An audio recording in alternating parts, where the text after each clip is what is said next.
I'm talking to my old studio friend Steve. Um, why don't you introduce yourself for whoever's watching? Well, for those of you who don't know me, my name is Stavros Makropoulos, or Steve, if you know me from college or high school. I had the pleasure of knowing Frank from, what was it, 2006, 2007, 8, and 9 in school. And ever since then, yeah. We were in clarinet studio together with Professor Eric Ginsberg, who's appeared on the show. Yes. And yeah, um, Frank, best grad student I've ever had, by far. Not putting anyone else down, but for those of you who've never got to work with Frank, Frank was the guy who took all us undergrad kids to clarinet things like clarinet cornucopia and other clarinet events. Remember, we went to Quad Cities for Richard Stoltzman performance. That was pretty Oh cool yeah, too. yeah. But yeah, Frank was the one who kind of like brought our studio above and beyond, like to other things that you couldn't just get in Macomb. It was pretty cool. Well, I appreciate that. I'm glad I left you guys with something good. Oh, for sure. I had to put a positive thing out there for you publicly. Yeah, thank you. I appreciate it. And in turn, this is what I hope for you and everyone else that comes on here to share everyone's value. So what are you doing now? I know you went to school for music ed, right? Yes. So where are you working now and what are you doing?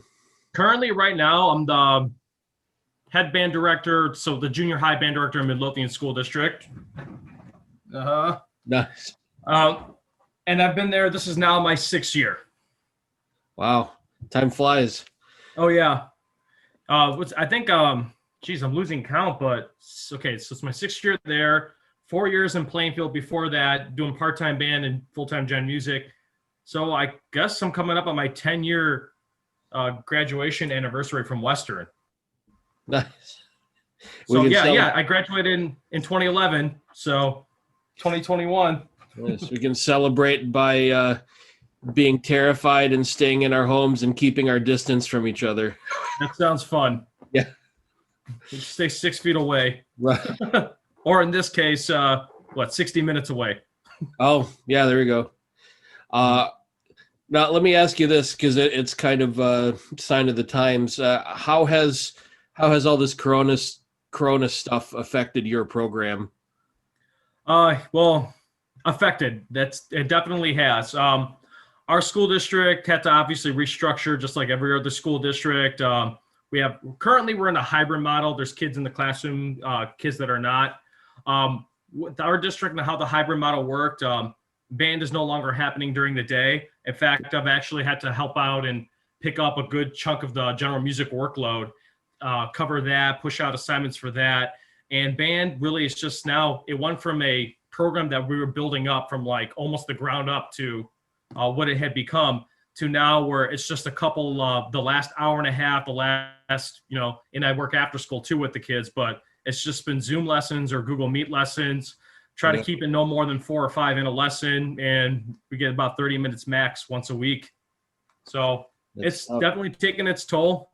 The kids that are still doing it, they're still enjoying it. We're trying to do fun projects. For instance, one of the principals at the K6 building that I'm now back at came up with like, hey, let's do something kind of fun because we're missing out on our winter concert. We're missing out on so many other performances, the school assemblies, the winter parade in Midlothian. So we're going to kind of do like a little like holiday in-school concert.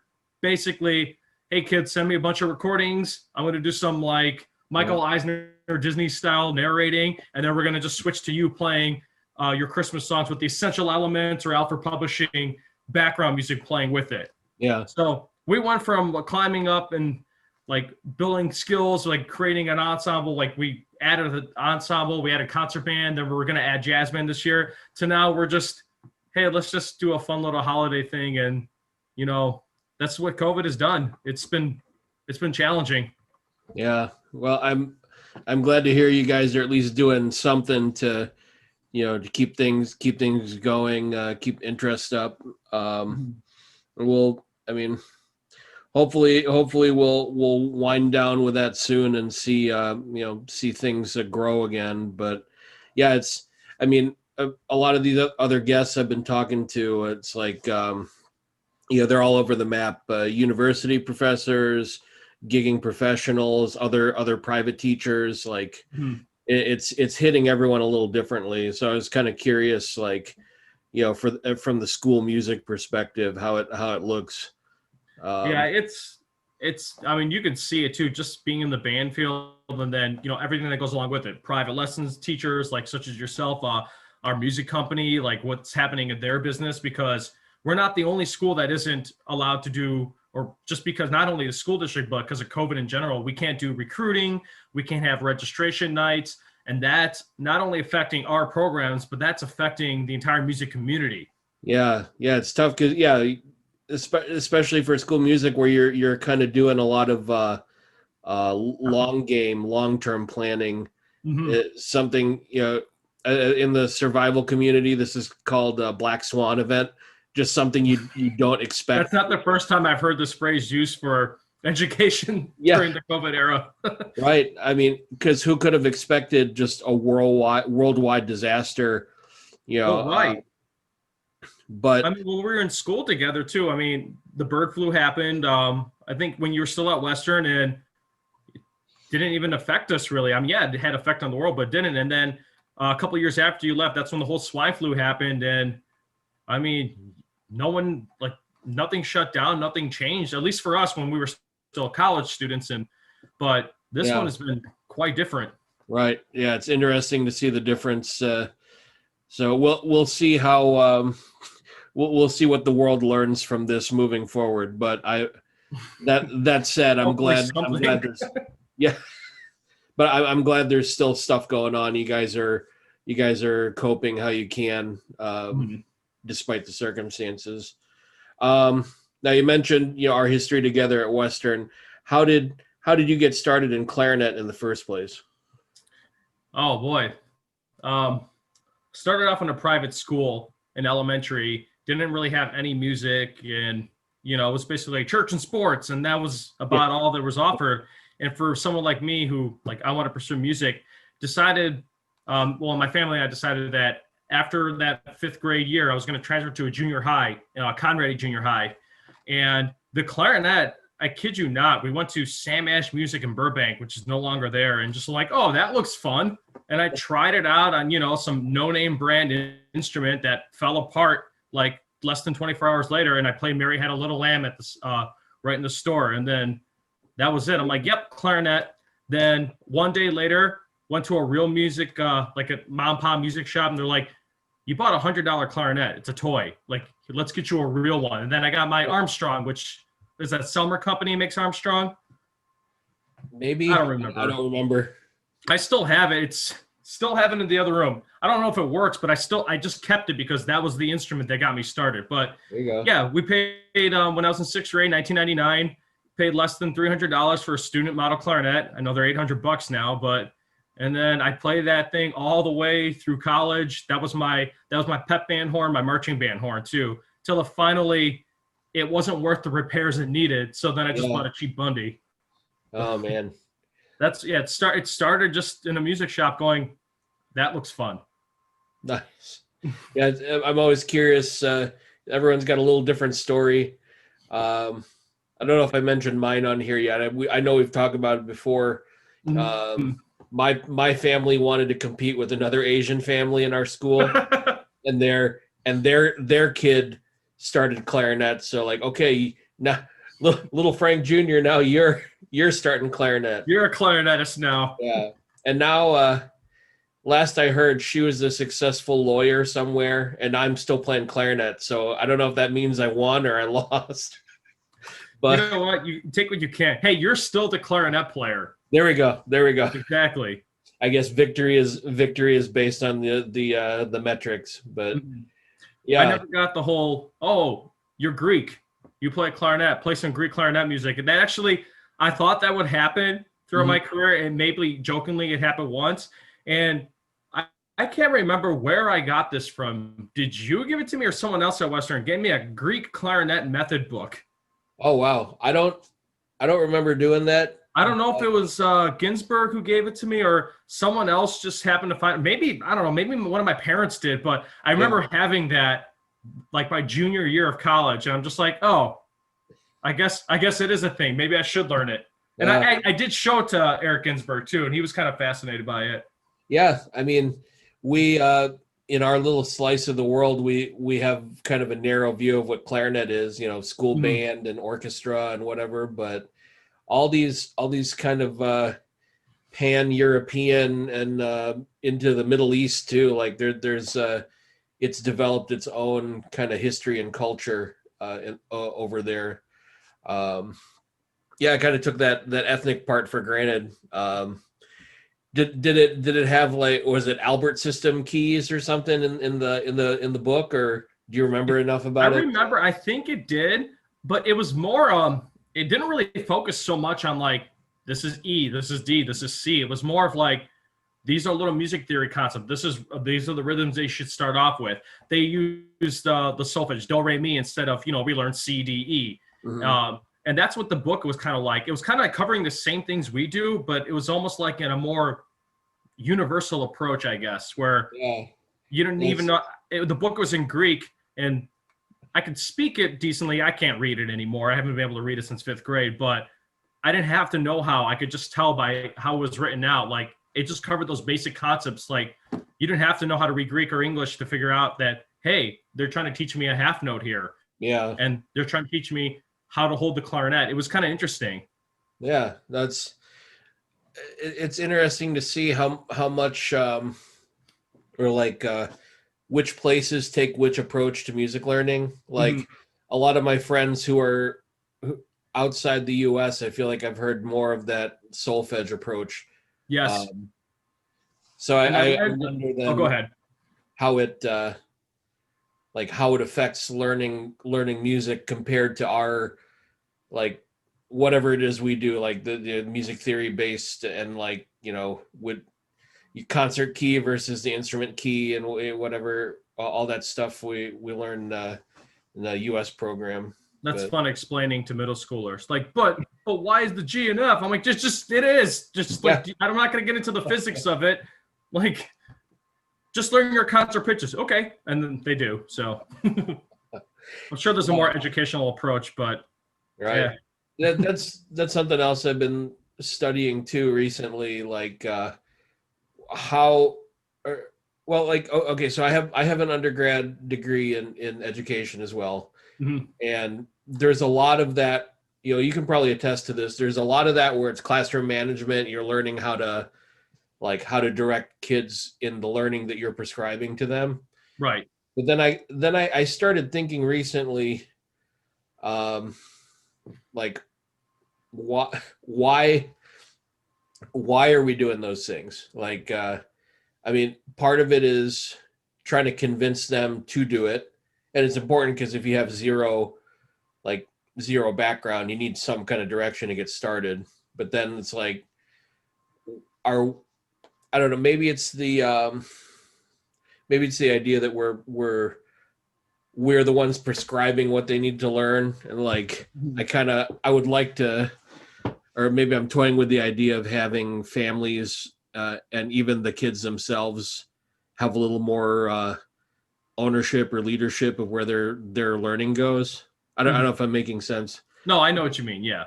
I like, okay. For instance, I've been working childcare off and on over the years. I'm working some now and, during the day, but there it's very blunt. Like, if the kid doesn't want to do what you're doing, they're very like, this is stupid. I don't want to do it, but the same subject with the same kid, if they're interested in it, then it's like, that's all they want to do, Yeah.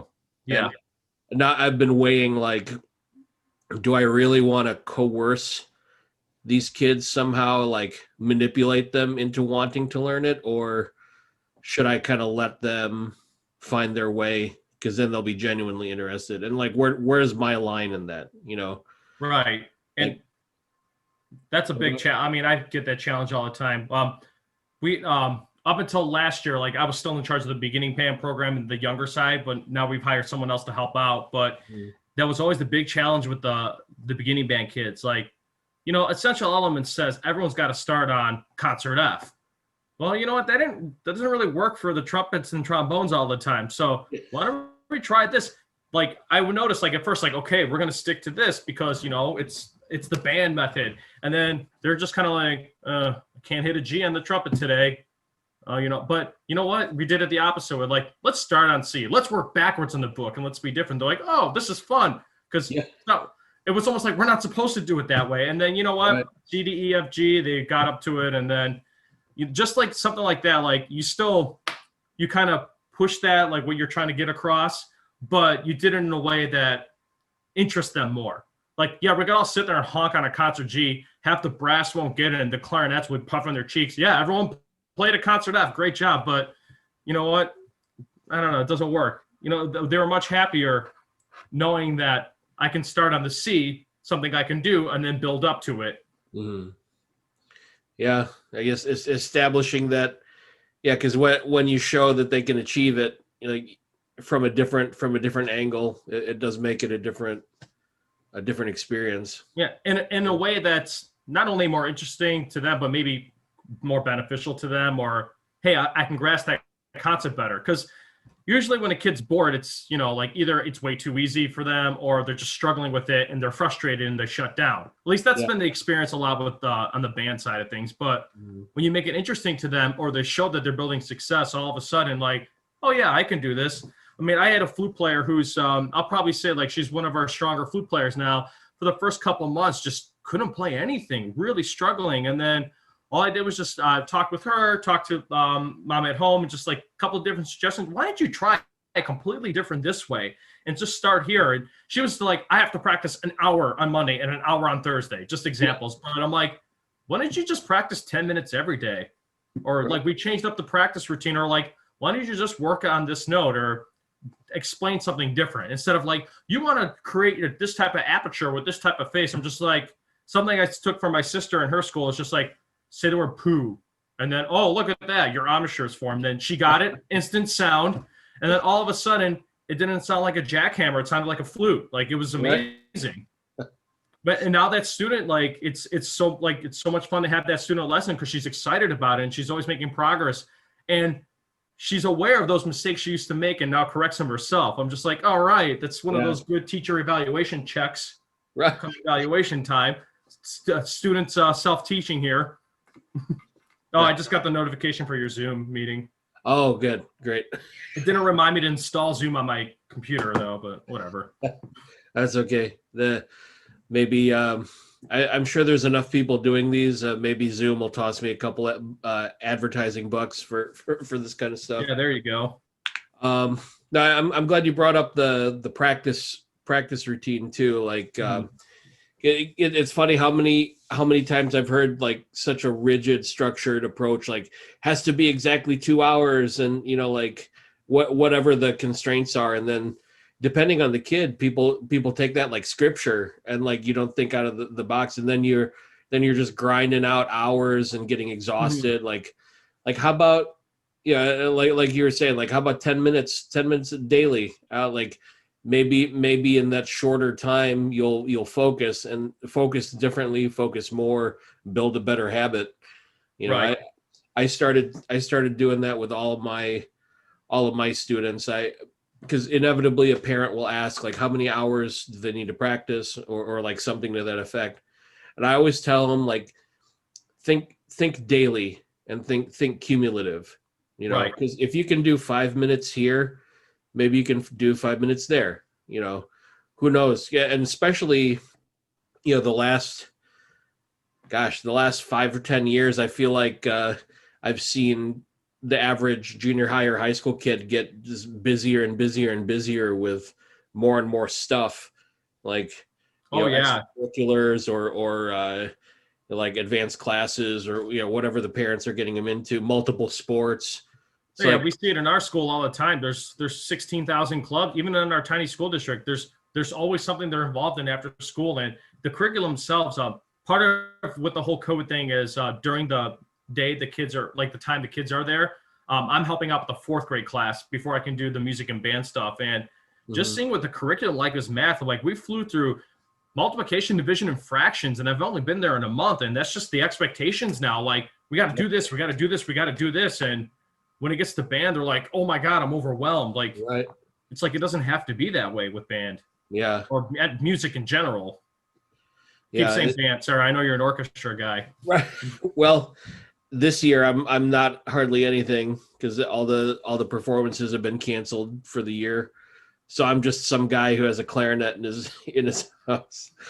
But yeah,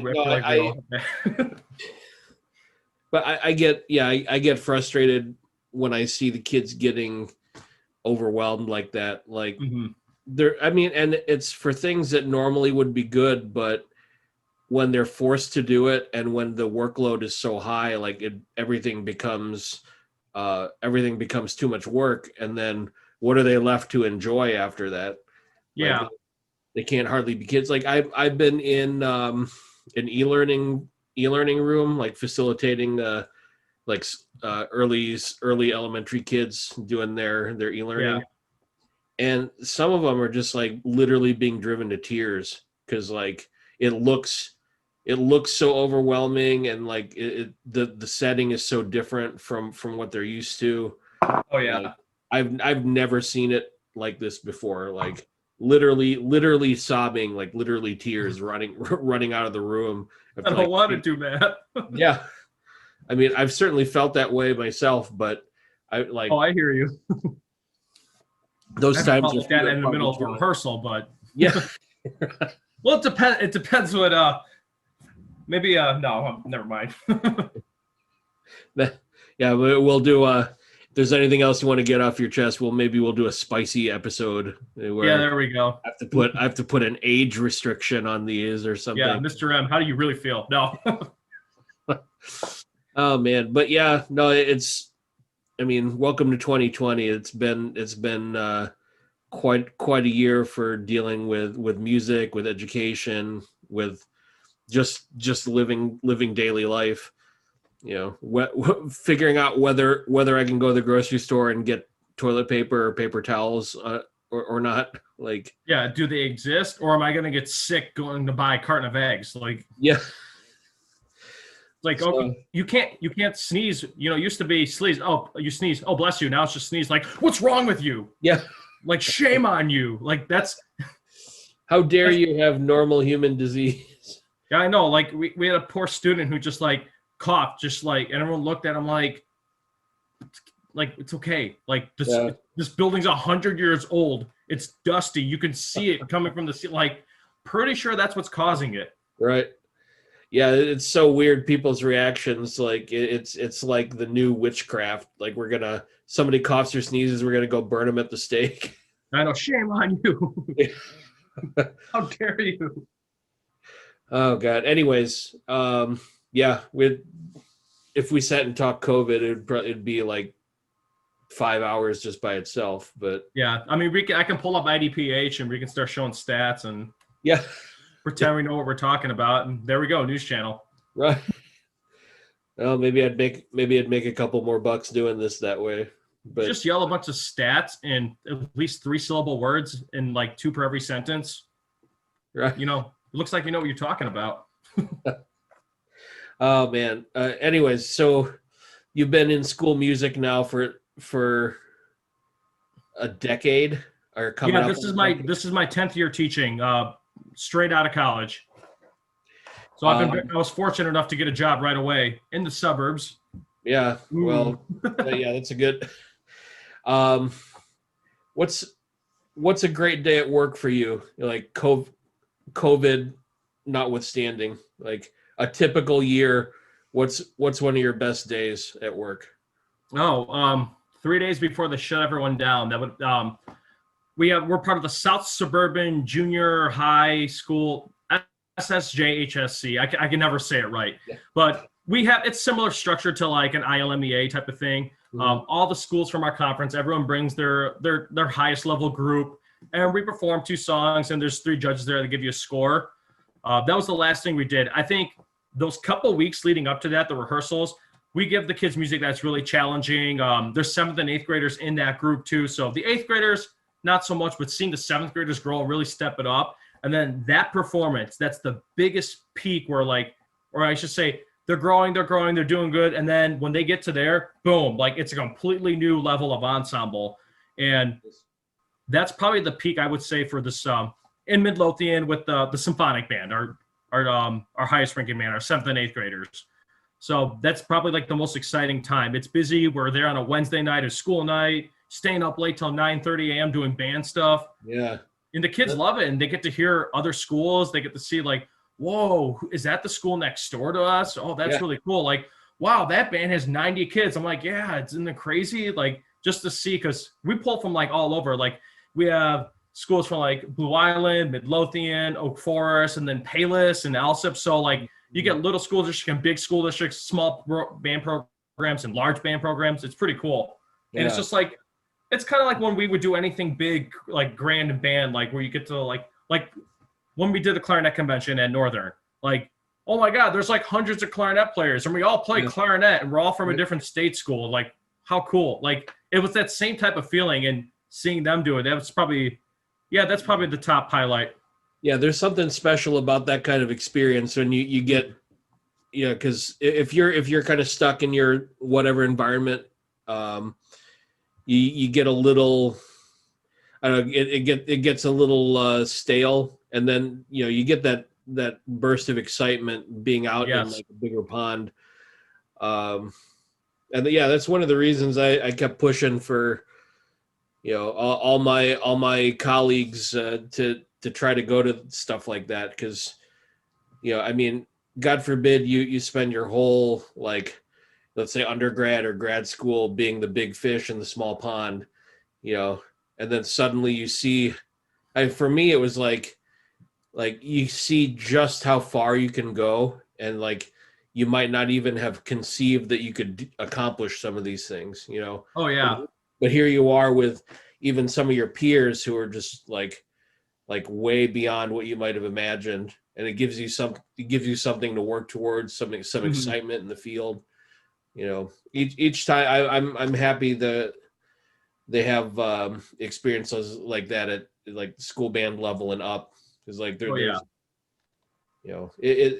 I think it would, I don't know, I that stagnation, that boredom kind of kills the pursuit of the arts, and then rubbing elbows with each other keeps it going, keeps it alive.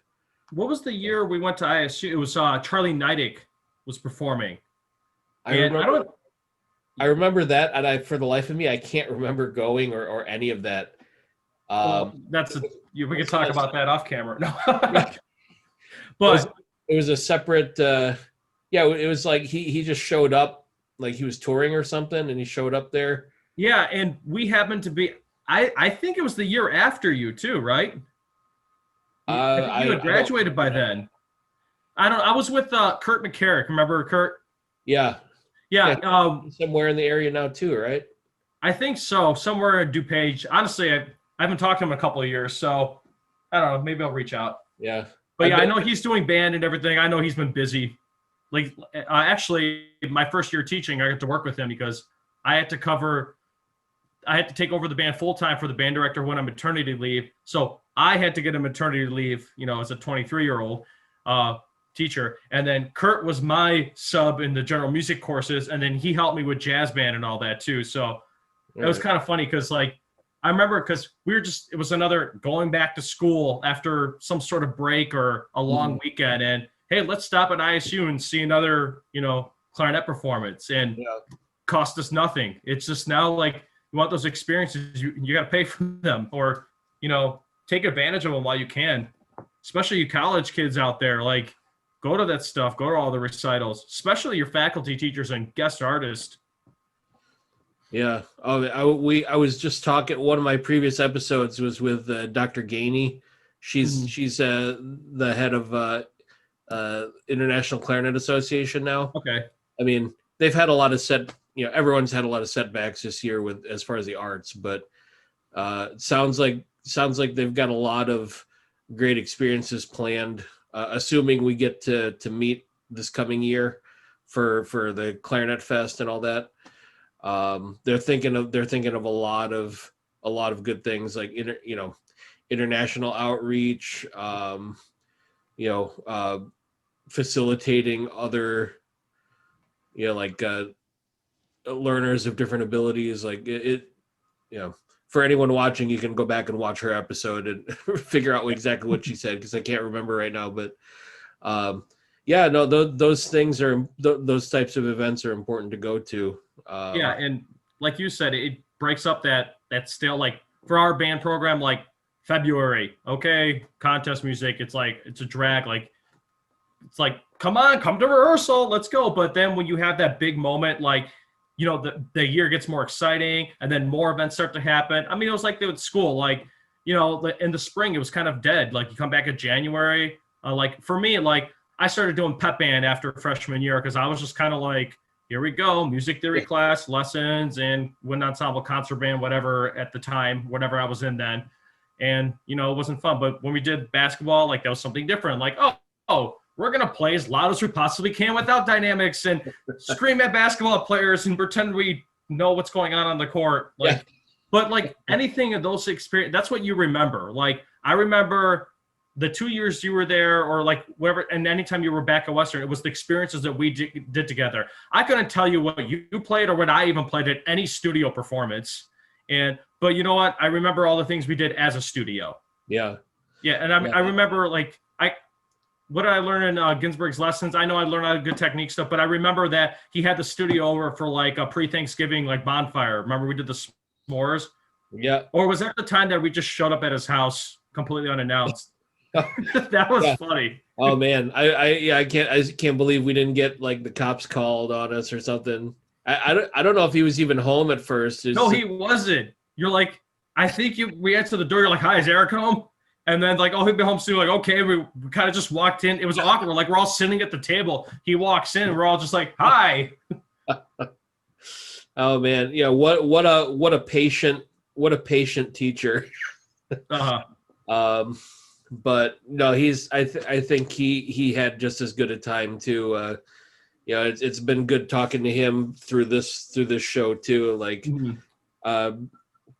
I think at some point we're going to try to play together again, record or something. Just something, because we haven't. Yeah. I haven't seen him in a while. Otherwise, I know I haven't been to Western in 1, 2, 3, 4, 5, 6 years, maybe seven. I don't know.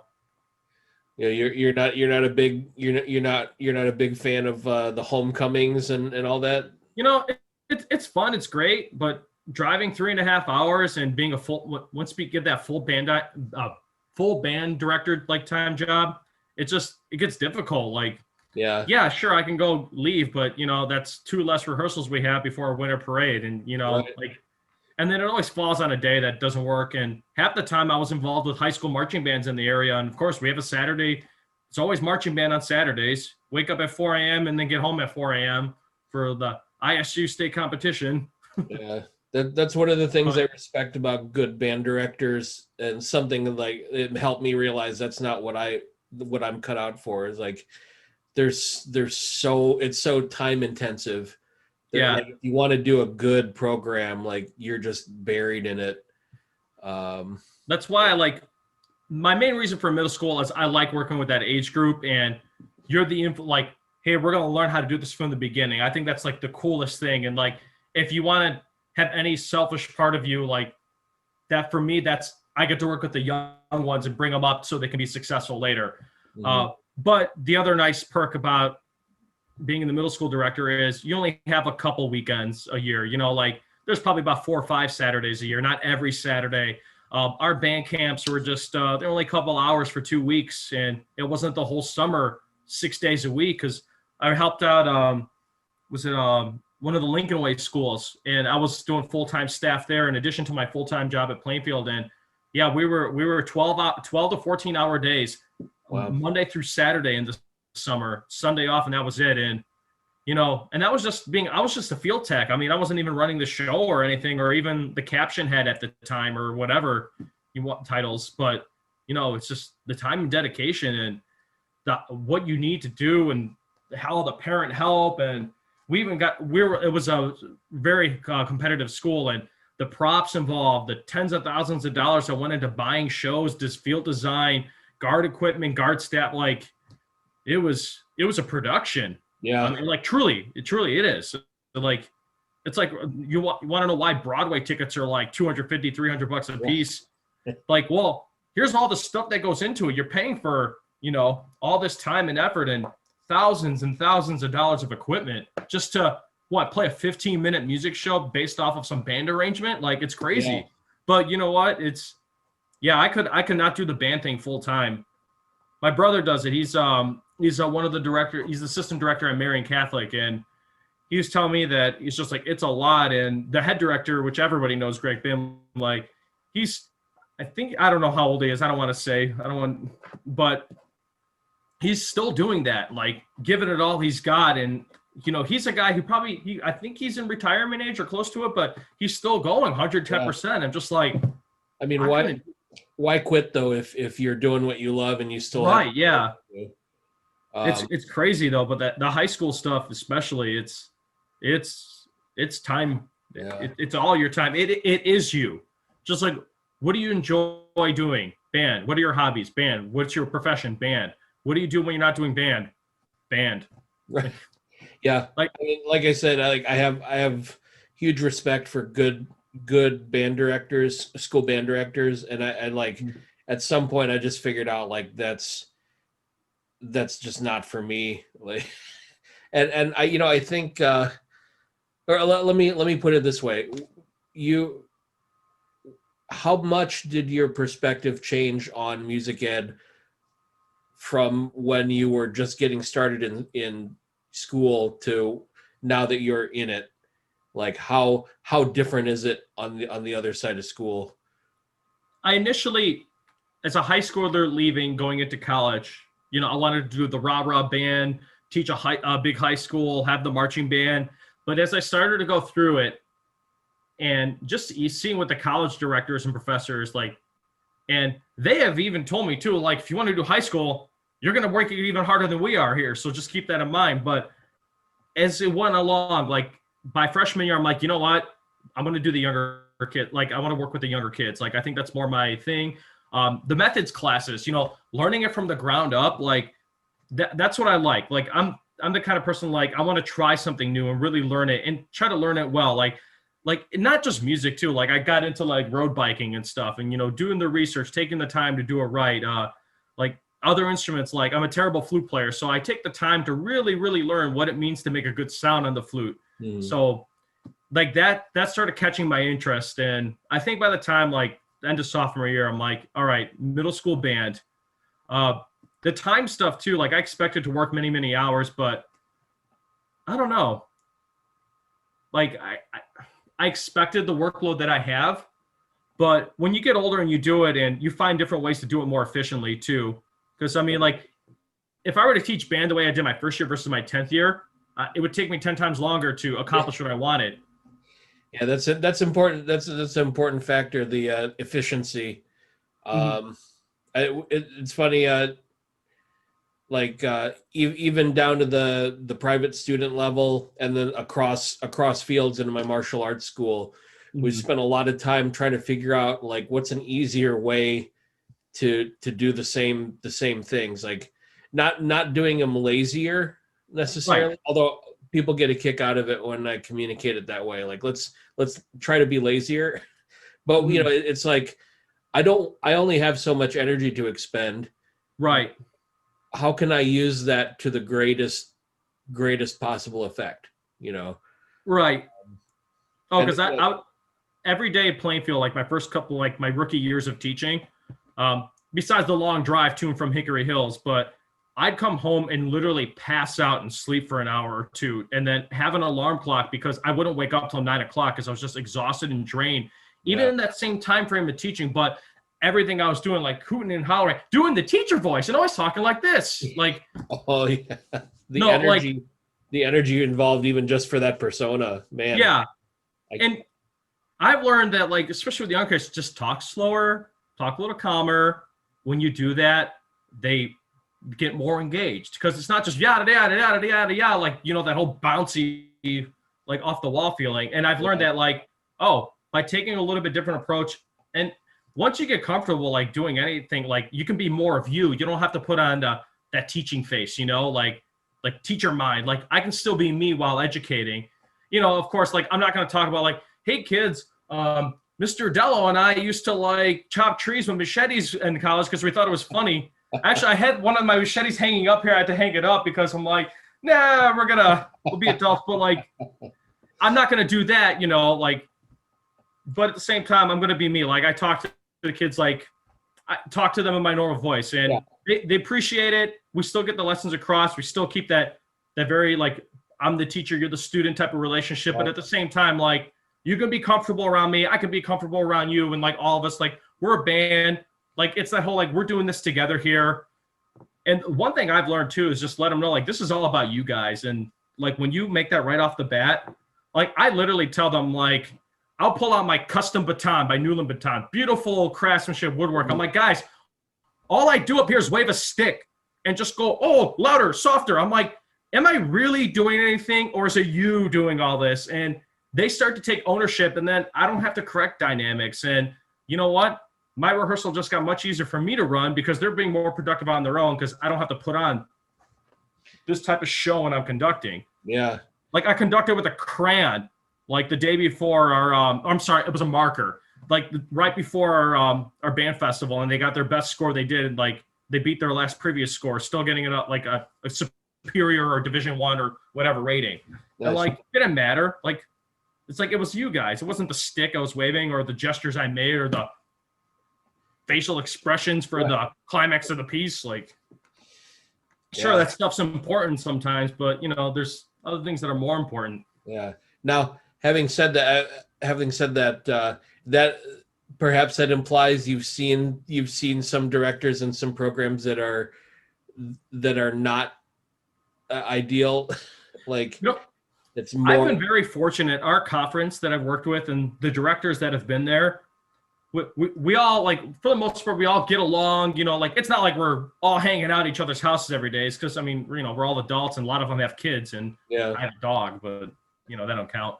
But they have that kind of approach too. Like, some, like, I might take a more quiet approach to rehearsal. I might focus on a different thing, but they get it. Like, let them run it. And the ones who do that, you can see a lot of success in their program and have that more, I don't want to use the word realistic, but I mean, there's times where, like, when someone's making it all about this and, these overly complex pieces for these middle schools, it's not teaching them anything. It's for you at that point. And like the directors, I've been very fortunate, all of them in our conference, like they have that approach, like what is best for these kids to learn, to challenge themselves, and to take the most ownership themselves. Because none of us do any fancy conducting. Like we're doing what's best for them. And you know what? Sometimes I'll show them, hey, you want to see what I'll like make a joke like, this is what we do in college orchestra or professional marching bands. And I'll start doing like this stuff. And they're like, what are you doing? Are you okay? Like, it's funny. Because I mean, they're 10, 11, 12, 13, 14-year-olds. But, there's obviously, like, it comes to a point where some of that stuff means something. Like in college, perhaps, like, I know when one of our directors would, like, if they made a certain facial expression, like, that meant to do a little change, and it worked in that scenario. Yeah. But we're dealing with adolescent children here who are just like, forte means loud, and the other one means not loud.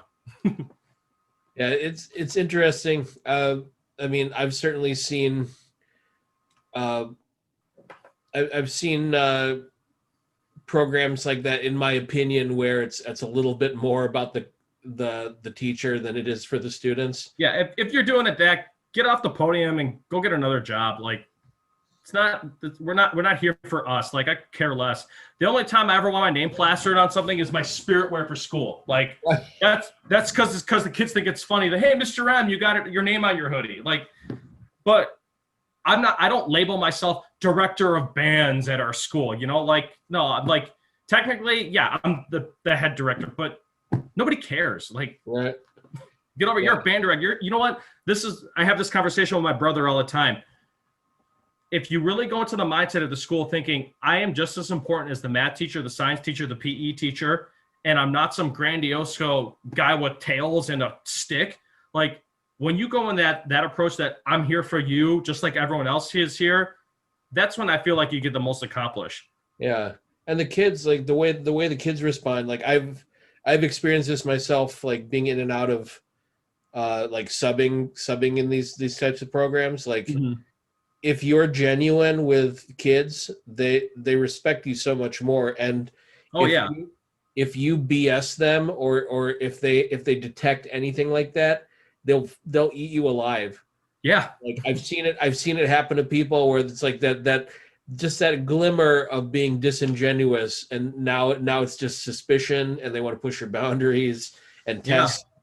I mean, I'm not going to mention names, and the whole world knows of this, but like I had a high school director. It was all about look what I can do, look what I can do. It's all about me, and other things happen in his life which doesn't allow him to be near music education anymore. But still, like we all knew it.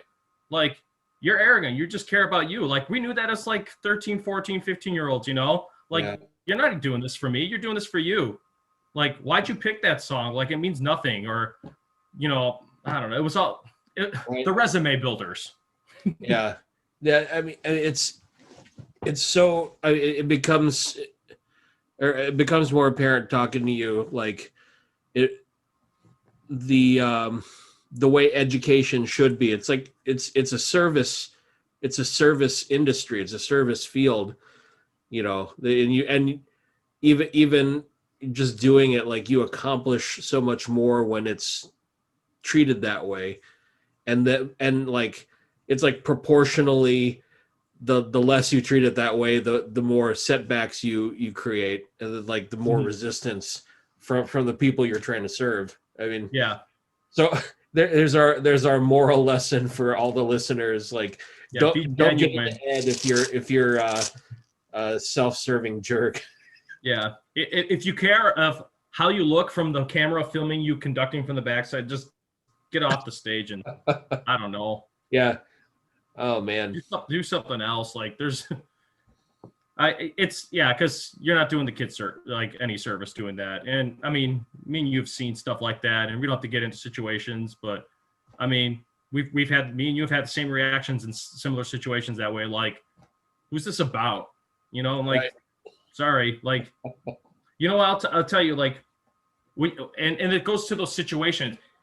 Think about the kids. Are they remembering that exact same song you played? Are they remembering that great experience that they had when they went on that band trip, or they went on that car ride, for this other event? Like, I'll tell you, one college professor, we all drove to U of I to go see the John Philip Sousa Museum. And you know what? It was an educational ride. I got to hang out in his Mustang. It was fun. But like, he was just a genuine person. And we're all in the car, like, just, he wasn't trying to make it about him. And then like we had to have a music lesson, and Sousa was playing in the background, but that's what I remember. And like I'll always like cherish those moments with that professor, because that was one of the people who like really encouraged me to keep doing this. And it was that positive reinforcement, like, this is the right, that's a person, like, yeah, you're doing it for the right reasons. Like, you care about us. You're going out of your way on a Saturday to take a bunch of like undergrads to go see a bunch of like broken stuff at a museum for John Philip Sousa. Like, you definitely showing that you care about us doing this. Well, yeah, it's comforting to know that there's been positive experiences too. As much as you learn from seeing the negative ones, those positive experiences get you a lot of mileage. But yeah, and good. The one thing I've learned, not in this career, just like things in general, like there are more of those positive experiences too. Like, it's very easy to get caught up in the negative ones, and like same thing with COVID in schools. Like, it's everyone's on edge and everyone's not happy, and I'm mad at this person and they're mad at that person, and why can't we do this and that? But you know what? Like, in the grand scheme of things, like if you only focus on that little thing, like everyone's saying, 1 year of 2020 doesn't dictate the other 78 to 80 years of your life. Like don't let this ruin everything. It's right. I don't know. That's maybe not the best example, but still, like, for every one bad experience at Western, there's 10 good ones. And sometimes even I have a hard time remembering that, because you focus on that and you see that not being acknowledged. That like, hey, that's a problem that needs to get taken care of. But at the same time, like, if you let that get to you, that's all it was going to be for you. And I try to remember every good time I had at Western, whether educational or social. And you know what, like the scales are like this, like for those positive experiences. Yeah, that's good. And I agree. I had a pretty good time there too. It was fun. I got to see so much corn and stuff. I actually, people thought I had a mental breakdown on a bus ride to a parade. We were going to Rock Island, and me growing up in the suburbs, and like where did I go see nature? I went to Crestwood. Like if there wasn't streets and stop, like that was my thing. Like, oh yeah, Cook County Forest Preserve, that was my nature thing. Yeah. We're on this bus, and it's just like an hour of straight fields and stuff, and there's just cows and stuff. I just started laughing. They're like, what is so funny? Because a lot of the people from Western, they weren't, suburbanites or city people like me and you. Like they were from the 309 area code. And like, are you okay, Steve? I'm like, just cows. I'm like, there's cows everywhere. There's just cows. Like there's nothing but cows. And when the sun goes down, it's actually dark. Like, yeah. You can see more than 3 or 4 stars in the sky. Yeah. My favorite though, the opposite way, when we go on tour, I don't know, 3 times have been on tour to Chicago, like for marching band, for wind ensemble, and wind ensemble twice, or marching, I don't know, but whatever. We've been up here. I remember the first time we're going in on, oh shoot, I forgot what highway. It wasn't, was it 55 or 88 or one? I don't know, something we're going into the city. Oh, 90. Okay. And, yeah. like me growing up around the area, I could care less about Here Comes the Skyline. There's people I've never been to a suburban, let alone an urban, the 3rd biggest city in our country. They're all, oh my God, here's me on the bus. Yeah. Sleeping. Oh, cool. The Willis Tower. Like, screw that. It's 4 years. But I mean, like, and when we got off the bus, here's me. I'm like, don't talk to anyone. Don't look at anyone. Get to where we need to go. And it gets to like food and places. Everyone else is just like, yeah. I'm like, don't look like a tourist. You're on Michigan Avenue. Like, someone almost got pickpocketed. Someone got like, not mugged, but coerced and give me all your money after I shine your shoes. Like I felt bad for them. I'm like, oh God, these are like my friends that are in band and they've never been to the city. And like, here they are. Like, meanwhile, me and like another group, like who kind of knew the area, like, okay, we're going to walk to Sears Tower. Then we're going to walk to Navy Pier. We heard one group that they were going to go to Navy Pier on their own. It took them 6 hours to get there from the Bean at Millennium Park. I'm just like, where did you go? Like, just it's a grid system. Just follow the grid. Yeah. Look to your right and keep walking until you get in Cross Lake Shore Drive at the crosswalk. But yeah, there's definitely Western had some interesting experiences. And yeah, no, I'm super glad I spent time there. I mean, the least of which, maybe the most of which, was to study with Ginsberg. Yeah.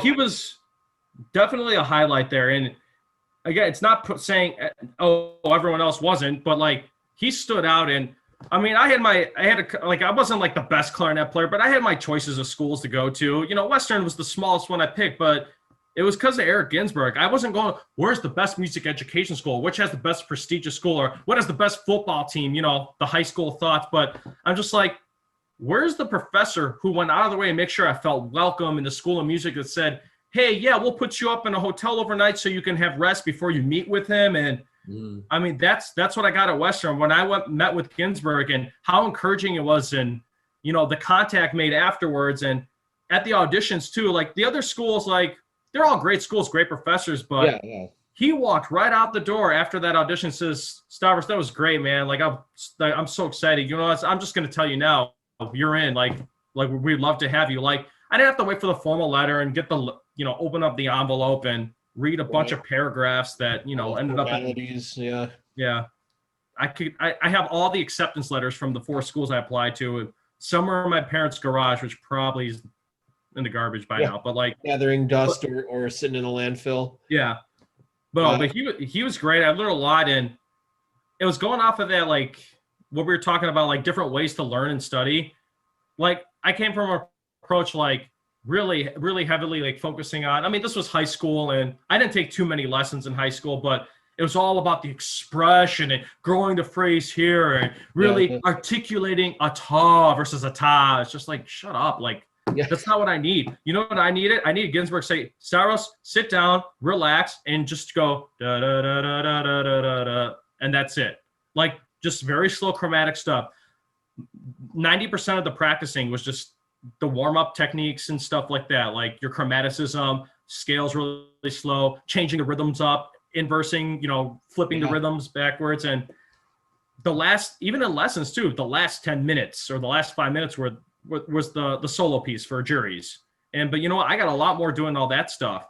And all that carried into all the other instruments and tech classes. And I go back to, what did Eric Ginsberg teach me about clarinet playing that I can apply to all these other instruments? I do the chromatic stuff and the Galper stuff. Oh, da da da da da da da. That whatever page. Yeah. I don't know. The book's somewhere buried. I should probably practice it more. But I'm like, I'm gonna try that on the trumpet to work on some range stuff. I'm like, whoa, okay, this is kind of cool. Or I tried on the saxophone. Or that Mendelssohn clarinet excerpt. I can play it on the flute. Whoa, it's in the wrong key. But you know what? Stuff like, and how he taught it, like I've been able to use that and carry it over. Yeah. And I do that with the kids too. Yeah. See, that kind of, in a way, it's like a universal approach to learning. I mean, certainly music, but I find myself making the crossover a lot, even from the martial arts material, like, efficiency of movement, like quality posture, and like, even elements of rhythm, like, but yeah, if you're focusing too much on like the elements of musicality and expression, like too soon, it doesn't, like, now you just get more frustrated, because what you really need is how to operate the machine, and then once you clean up your technique, like those elements of musicianship become so much easier to deal with. Like, now you're not getting in your own way. And like, that's kind of the approach that I've taken now too, naturally, like studying with Ginsberg and my brief time with Cal, like, it's, work the instrument first, learn where to put your hands. Yeah. And then, then whatever's in here and in here for the music, then you're not getting in its way. Right. And it's funny, like, the sports comparison to martial arts, like at football coaches in high school, like, we could sit there, run plays all day. How do you get into a 3-point stance? When do you move your left foot, then right foot? When we learned all those little things and did them correctly, I was like 150 pounds and I can knock over like a 200-pound guy. Like, just by knowing how to do the basics. I didn't do that every time because, I'm still the musician, not the athlete. But it's like, but when you focus on that stuff in anything you do, like I was saying, I start taking up bike riding, and like how similar it is to like you learning about cadence and maintaining a cadence on the bike and stuff like that. I'm like, oh, that's very rhythmic. And I used to do stuff like that on a clarinet, keeping up with a certain beat and finding that optimal point, which is like where it's working you, but not like overexerting you, where you're actually losing like technique or anything. It was amazing. And it's just like, oh, he's teaching life, not just clarinet here. Yeah. I don't know if he's doing it on purpose or he's just, he's just so good at it. He just does it and goes, hey, that works. Yeah, you know what? I think it's like, if you dig deep enough, you're gonna come to these same universal truths. Like, and it's true. Like, maybe he realizes it, maybe not, but whatever it is, that's what's happening. Yeah. And if you have the ears to hear it, that's how deep that learning can go. So I mean, it's funny too, because like my perspective, looking back at what I learned through him, like I feel like it has a certain depth, but then I'll look at my students now, that middle school or early high school or whatever, and I can tell they know it has some depth, but they still have no idea what I'm talking about. Yeah. Like, past a certain point, it's just kind of like the smile and nod, and I'm just gonna hope to God I understand what he's talking about a little later. Well, I do that with our kids too. Like even virtual, like we only get 25 to 30 minutes with them. Half that time we're just doing rhythmic exercises. And they're like, can we get to our book now? I'm like, yeah, we can, but if you can do all these rhythms, then you're going to fly through the book no problem because you know all the notes in the book. They're like, oh, okay. And then we do it. They're like, oh, okay. Yeah. I'm like, yeah, see, not so bad. Like same thing like with clarinets too, learning high notes and like, B, C over the break stuff. I remember one year I made a real good point, like drill the heck out of them and found something. Oh, that trio is nothing but shallow notes. Let's do that. Let's do that. And then one would like, okay, guys, you ready for high notes now? I'm like, pop the register key and just blow air. And they're like, oh, I can play them all. I'm like, yeah, there you go. Everyone's so terrified of doing this stuff, but yeah, you got to do what works for them and, have an approach that, that you'll let you work from the ground up. It's just like, a tree starts here and then goes here. You don't want to start pruning branches. There's no roots in the ground. Yeah. Yeah. Oh man. It's so reassuring to hear that kind of, the results of that. I guess maybe it's my own little stagnant view from being in my own studio for a while and just like, but it does work for other people. I'm not crazy. No, it does.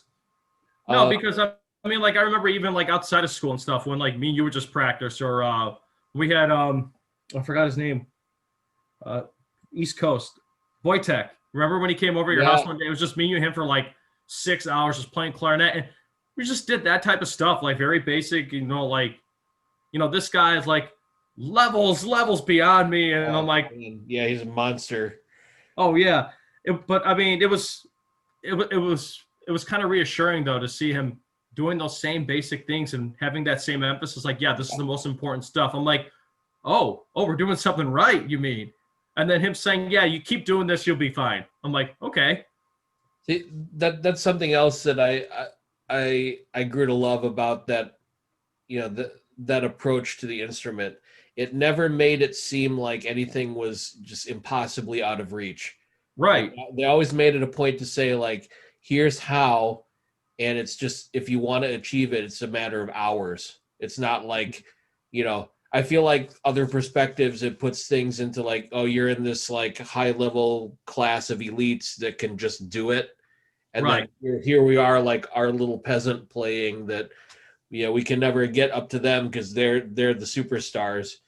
And, like having the right approach and the work ethic, like it put a whole different perspective on like now it's like I don't want to like mindlessly worship these elite players. Like I have extreme respect for what they do, but if I want to do that stuff, it's up to me to work hard and achieve it. Right.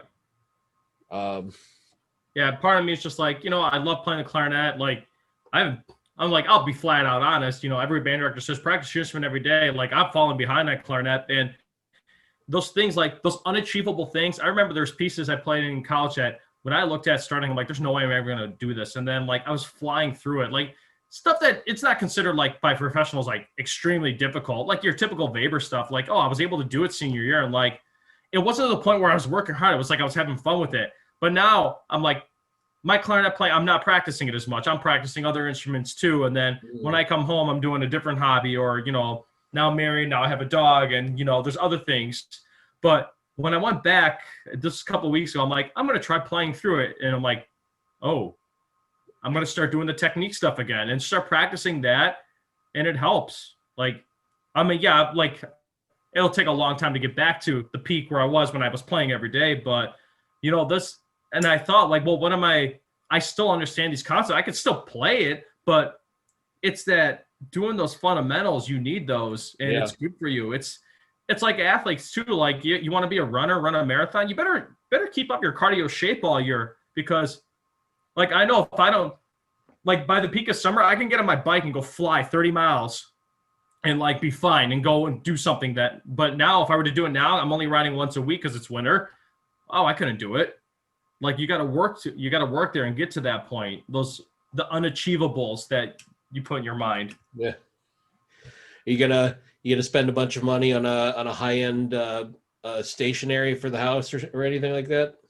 I kind of got. It's not expensive. It was like $200-300, but hold on. Let me unplug my monitor. Please don't break anything. I'm gonna kill our call. Are we okay? We're still live? Yep. You still see me? Yep. All right, plug 2, 3. So I got my hybrid bike. You see it? Yeah. Yeah, and then it's just hooked up to like a trainer. It's got like a okay. special tire so it doesn't burn up.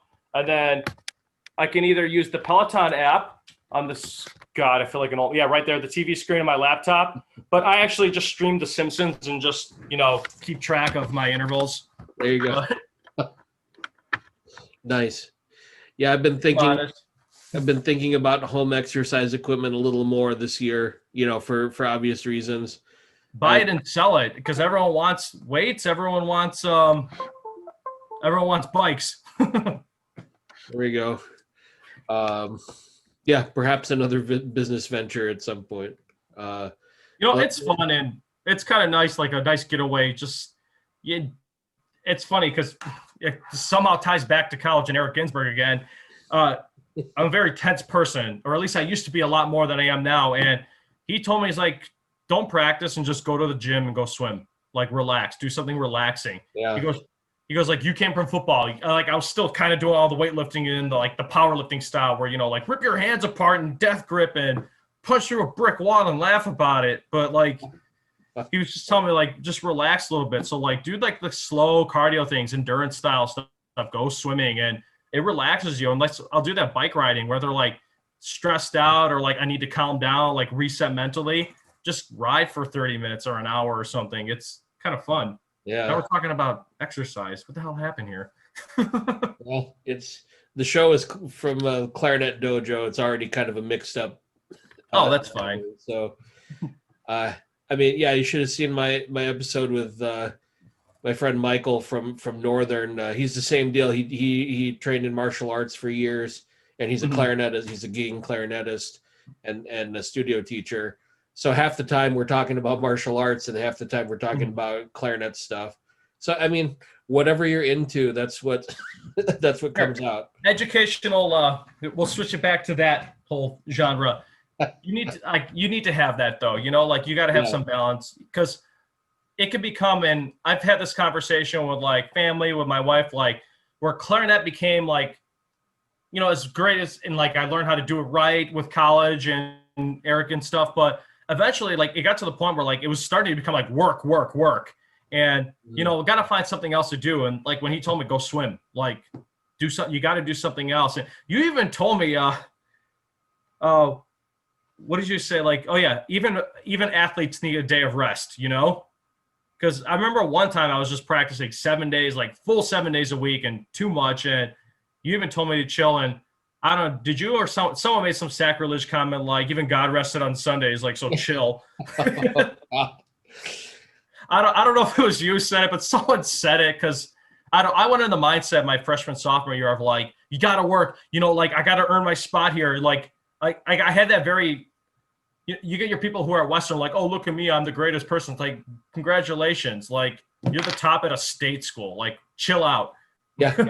But I went in with the mindset of like, I got to really earn my place here because, like I got accepted in school of music. I got to bust my butt 24/7.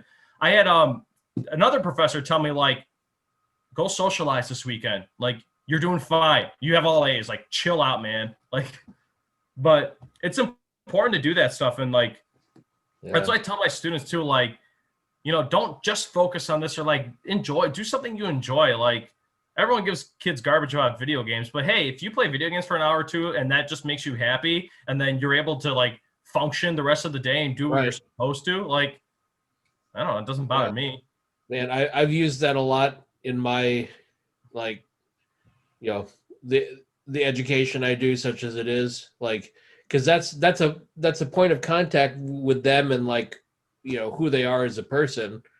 Like, why would I berate that? And in turn, I've had opportunities to spin that into other realms. Like, like I got a lot of kids who are like super into Minecraft, and we, eventually it leads us into other topics about physics and science and math and things like that they normally wouldn't have cared to talk about, except when it's in that frame of reference. Now it's something they're connected to. Right. Like, and or even, yeah, even look at the conversation we're having now. Like, I came in thinking, I'm like, oh, Frank's going to interview me on like, what do you do? Do you teach? How things going? Like, and now like, look what it's evolved into, yeah. Like, you got my brain firing, man.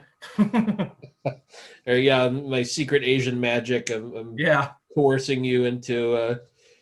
No, I mean, no. This is part of the point of doing this show too. Is like I've met a lot of great people over the years, and especially our history. Like I've gotten to see you from, like basically fresh out of high school. Yeah. And evolve into a successful working professional. And I have a hard time believing that you wouldn't have some good value to share with people from. Well, I appreciate that. So, yeah, it's funny. Like even the most successful, like or who I consider successful people, I talk to them, and there's always that level of humility. Like they don't believe they've achieved a lot or like achieved enough to talk about in something like this. It's like, look, from my perspective, like if you're doing what you love and you're doing it well and it's making you happy, like who wouldn't want to hear about that? I mean, that's something that I think everyone wants to achieve too. Like, yeah, figure out, I mean, some of it's like even figuring out what it is that makes you happy in the first place. And then from there, figuring out, how to make a life of it. But right. Yeah, this is, also, I haven't seen a lot of my friends over this year. So this is. I know it's been tough. When's the last time? I haven't seen you since my wedding, I think. How long ago has that been now? We're coming up on year 3. This will be 3rd anniversary in December. Good grief. I know. I didn't even realize it. When it's medically safe and nobody's going to yell at us for hanging out, we need to hang out again in real life. Yeah, maybe we can relive a Chinese buffet thing and oh God.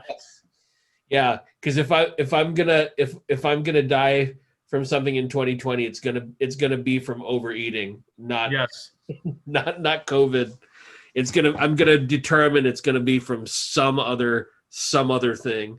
Exactly. Like I'm gonna burn myself on my new grill or something, or like something like I'm not getting taken down by this virus. Right.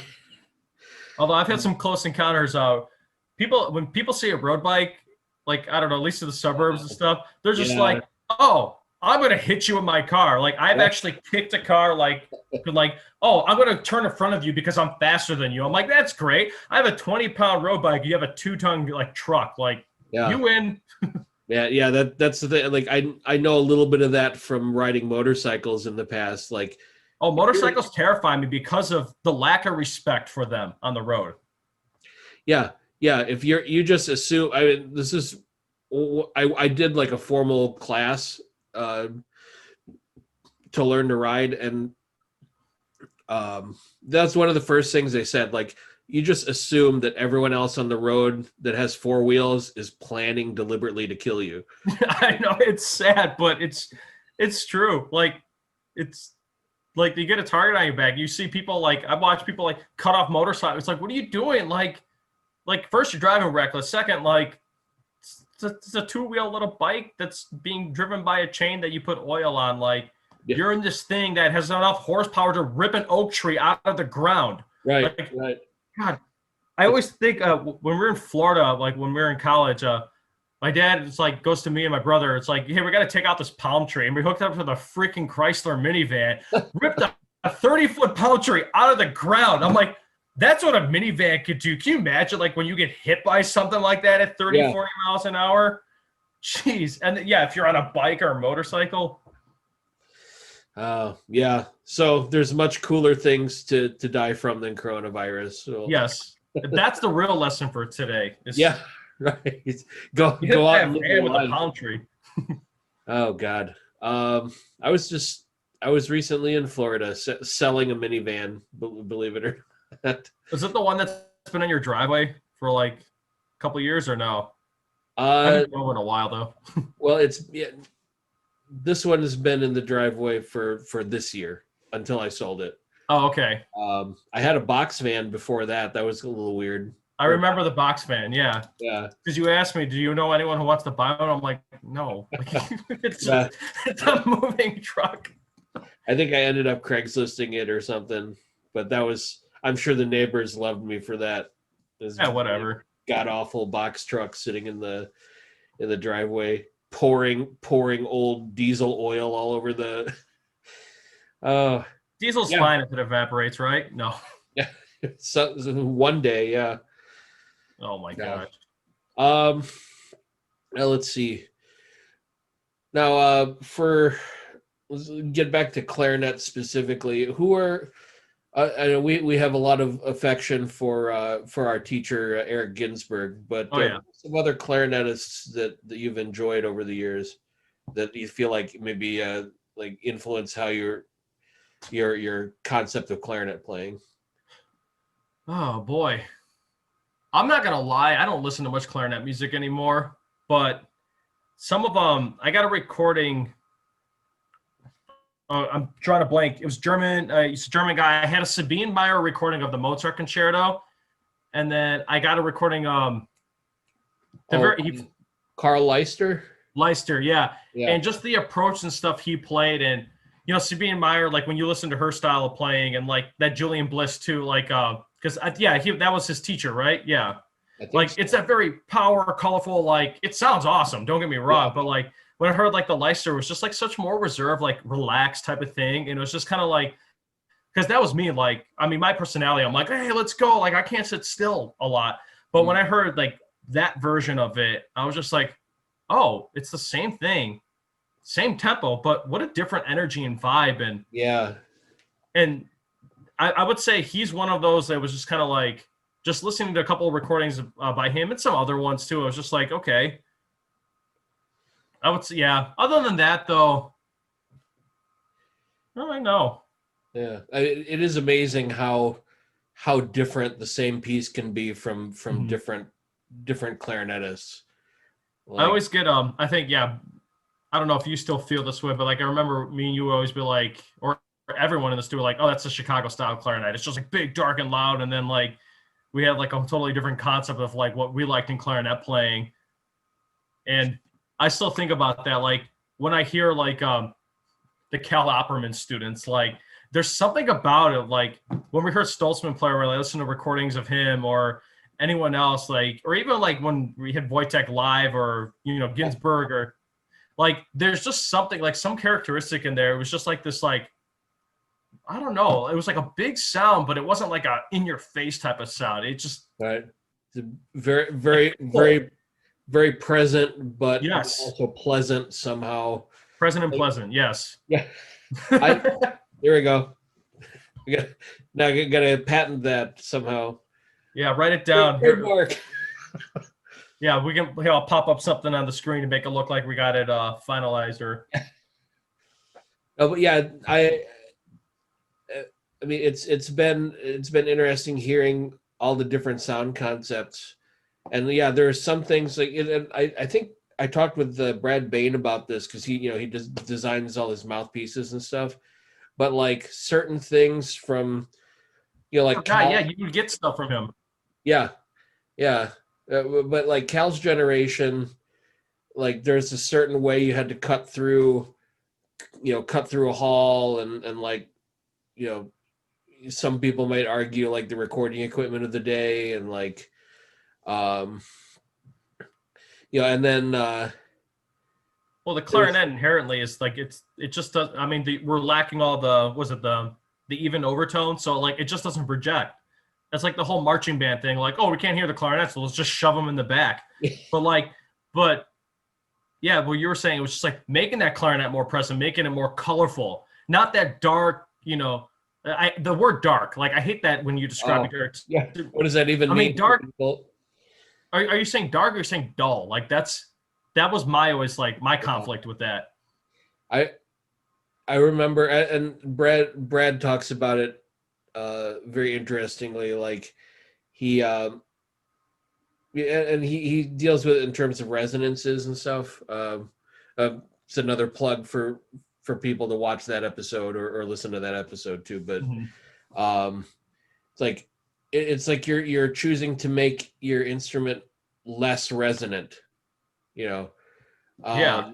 For the people who want that, and like there's certain people, they want that sound concept, but like I've heard it taken to such extreme where like what was it, I think it was the Weber quintet, like it's basically it's basically a clarinet solo with string quartet accompaniment, you know. Yeah.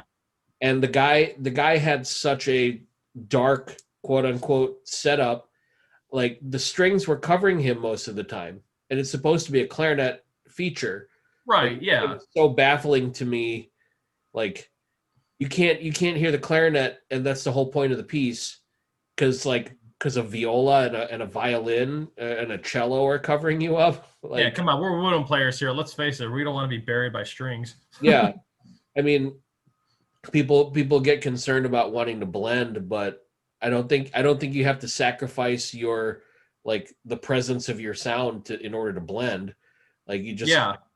think about the other people around you and adjust to them. Like, you know, it's not like you're playing you know, like Kenny G light saxophone or whatever, where you know, like you can make a resonant clarinet blend with other stuff. It just, I don't know. Yeah, Well, the word dark is I agree, the word dark is aggravating now. well, you always hear people saying like, so saxophone, like, oh, it works well with everything. Well, that's because it's an inherently colorful instrument. It's a woodwind instrument that has all your overtones and has natural projection because of the material and shape.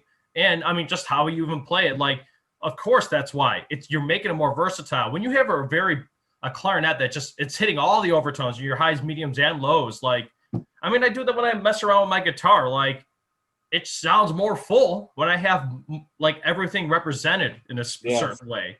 And I'm like, well, you could just do that with knobs, but yeah, like clarinet, like I want that clarinet like in the orchestra. Like I love hearing the clarinet just soar in the orchestra. Like it's such a cool thing. And not because I'm a clarinet player, but it's just like because it does sound different than the rest and has a different tone quality. Like it's cool to hear that. But when it gets buried, then why do you have it? Like, Yeah. God, yeah, people are weird. yes. Oh man, I miss clarinet talk. It's been a while since I talked about the instrument. I know, right? So yeah, it's kind of cathartic to do stuff like this. You make me want to repair my R13. This is really embarrassing as a clarinet player who like loved and cherished this. You know, all the custom work I had done on it. It's had one of the cracks opened up on the back. It's been 4 years I haven't dealt with it, and I've been using my school. We ended up getting some LeBlancs on clearance for the same price as student models, so I've been using one of those as my demo for all the kids, and then I take it home and use it as mine. I'm like, I've been playing on a LeBlanc longer than I played my buffet in college now. That's not right. And all that work done. But, geez, they're so expensive to get fixed now. Is it? I'll have $500 to repair a little, chip in the wood. I have wood glue, but not doing that. Is it all the way into the bore? No, it's not. It's the surface crack. The two-part epoxy that's holding it together stopped it right at that surface. So. Oh man. Well, if you decide to get it looked at, you could talk to Harry, my NIU friend. He opened up a shop in Huntley. Okay. And he does that kind of stuff.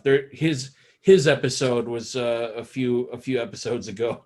Did you talk about clarinet repair? I might hop on that one then. Yeah. He actually, because he left Northern and then got into the Army, one of the Army bands. Oh, cool. And then ended up opening up his store in Huntley and learning a bunch of clarinet tech or instrument tech stuff. He works with all the instruments, but yeah, I mean, you can do that higher end stuff with clarinets, like repairing cracks and reconstructing tone holes and all that fun stuff. Also, yeah, so you might look him up and just see what he can do for you. And I don't know how inconvenient it would be to drive up to Huntley, but he's there for people. So I can find an excuse, find a fishing store or something, and I'm like, all right, let's go. there's a nice sandwich place I visited up there. There we go. Sandwiches. Yeah. Heck, it could be Jersey Mike's. I'll still no. Who was telling me about their clarinet getting fixed? Oh, Dave. You still keep up with him, right? Or yeah. He's gotten into some repair now too over at Quinlan. okay. He was telling me because I was doing the community band with him at in Moraine Valley until work got like I was doing morning and afternoon rehearsals and Yeah. But anywho, different off topic. Ooh, sirens. Sorry, distracted. But he was telling me he had to get a tone hole reconstructed and to put a new one in. He said they had it on like a drill press, and he's watching them like drop this thing just drilling out. And then he's like, I was like gonna lose my mind. I'm like, I would have probably start crying watching my clarinet with heavy machinery, and they're just doing micro drilling with it. I'm like, you know what I use a drill press for? When I was drilling through a plate of a steel no, is it wrought iron? The horseshoes? Yeah, I was drilling through one of those, pouring oil. I'm like, so that's what I was picturing when he's talking about this clarinet clamped into a milling machine and the drill press just going down, like doing finesse work. I'm like, it's terrifying. That's something Wojtek always told me, like, because I would go over to his place occasionally and like get my work done and hang out, and he's like, yeah, you probably never want to watch somebody work on your clarinet because it's terrifying. And I watched him do it. I steeled my resolve and watched him do it. I had a crack in my the lower joint of my B flat, and he said like the procedure, because whatever it was, the way the crack was, he had to actually open it up more so that he could get a stronger repair done. So I saw him with a cutting wheel and a rotary tool, like digging in, like sawing into the body of the clarinet. Yeah, we're getting into woodworking now. We want to round off the edges or like the crack. Yeah, cutting board with the same issue. Yeah, well, it was. I learned a lot, but I also, like, he was right. Like, it was pretty traumatic to watch. You're imagining like, oh, what if something goes wrong? And what if your hand slips with that rotary tool? You just slice that granadilla wood, which, let's face it, they're not, unless you want to pay like $8-9 grand, you can't get the quality that you can like I look at like a modern clarinet version of mine, same model. It's like 3 shades lighter and they've stained it. Like, you're just not getting that quality anymore. I've heard that a lot from multiple sources that today, even at the professional level, like today's clarinets are sadly lower quality. Oh, well, every year when I go to Midwest, well, except this year because of COVID, but I go and try out that model, the 1-2 year up. I'll try different brands and stuff, and then I'll pull out mine. Well, now I can't, but because it's injured. But I'm just like, does not. I'm like, it's just I'm not feeling that. And mine was mine's what the R13 is it's the baseline professional series in Buffet. Yeah, because then they got their other ones, their Toscas, their festivals, and I don't know what else have they come up with. I stopped paying attention. Now, I got real dissociated from the industry for a long time, and like looking at it now. Tosca Galaxy S10e. Yeah, clarinet phone. Right. Yeah, maybe we'll have to look to Korean and other Asian manufacturing to rescue. Actually, no, they're already getting into it. I got an email from Buffet a few months ago that they were transferring their manufacture to China primarily. Ooh, did more you France. See that at all? No. I'll have to dig that up and put it up. Put it up on my. That's crazy to think about. Yeah, I mean, and like, I know from the knife industry, because we still do that. You can still get quality. Like Chinese manufacture doesn't necessarily mean like it's just trash, but right. you have to be extremely careful about quality control. Because I've seen a tremendous like swing from like high quality stuff to like quickly mass produced garbage, and you know, especially for the knife world, but and it makes me wonder like how they're going to treat it for instruments. I But know it's a scary thought because I mean, all the handwork that goes into it and the testing and yeah, they're spinning the thing on a little lathe, drilling holes. But after that, they're, looks like a little Q-tip sandpaper working on the stuff. And yeah, yeah, you need a certain level of expert hand finishing for that kind of stuff. And there's only so much you can do with automated systems. no, I mean, you're dealing with a natural material here, like this is wood. This piece of wood's different than that piece of wood. Yeah, Like the grain density or like the age of it or anything, it all plays into account. right. And that's what I- scares me when they like crank them out of machines. yeah, I'm yeah, like, you this can't- isn't a piece of furniture. But even in those cases, when you get woodworking, oh, this is walnut, but it was carved out on a CNC machine. I'm like, well, that's great. There's a knot in the leg. What happens when I sit in it? Versus, the guy who builds them by hand charges you 3 times as much, but it's going to hold your weight and 10 other people. Right. Yeah. It makes me wonder, like, if we're really going to shift this far into automated production, I feel like we need to find a quality alternative to wood. Like, if you're going to just put it into machines, Mm-hmm. like there has to be something that's consistent, but it still has the satisfying sound quality of wood. Otherwise, otherwise it's going to be a crapshoot. I think. Green line. Yeah, yeah. What even is it? It's like clarinet wood dust and epoxy. Like, is Yeah, that? from what I remember, I don't know, I haven't researched it fully, but yeah, it's the powdered dust. Because you ever cut granadilla on a saw before? I have. It's such a fine powder. I was making rings out of a cracked barrel that I just found in the garbage at school. Cool. And the dust, not forget the smell, but like it's super fine. And that's just with like a little hacksaw. So they gather all that powder and then they make an epoxy, like they're basically molding it. I'm like, Yeah. I do that with cookies in the kitchen. Yeah, but then does it sound comparable to, like, a natural wood instrument? I can't imagine I can't imagine it's that similar, because now it's just dust and glue, like. Right. It's not a grain line running up and down. Like, can you imagine if like your reeds, yeah, still have them. And can you imagine if they were not like straight up and down grains? Like that's how they work. That's how they vibrate. If they were even this way, it wouldn't work. It would snap. Or what if it was like rubbery? Like it's like even with plastic reeds, like they feel drastically different because they are something mashed and molded together, even if they are carved. But yeah, it's a uniform thing, but because of the nature of the material, it still feels different. mm-hmm. You can see I went down a couple sizes. You don't play much? You're down to size 3s. Are you playing like a big wide jazz mouthpiece now, or what something? do I got? Oh, do I have it here? No, it's an M30 now. Where's my clarinet?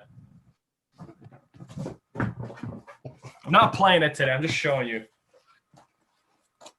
Yeah, I kind of switched over to because I used to play like the M.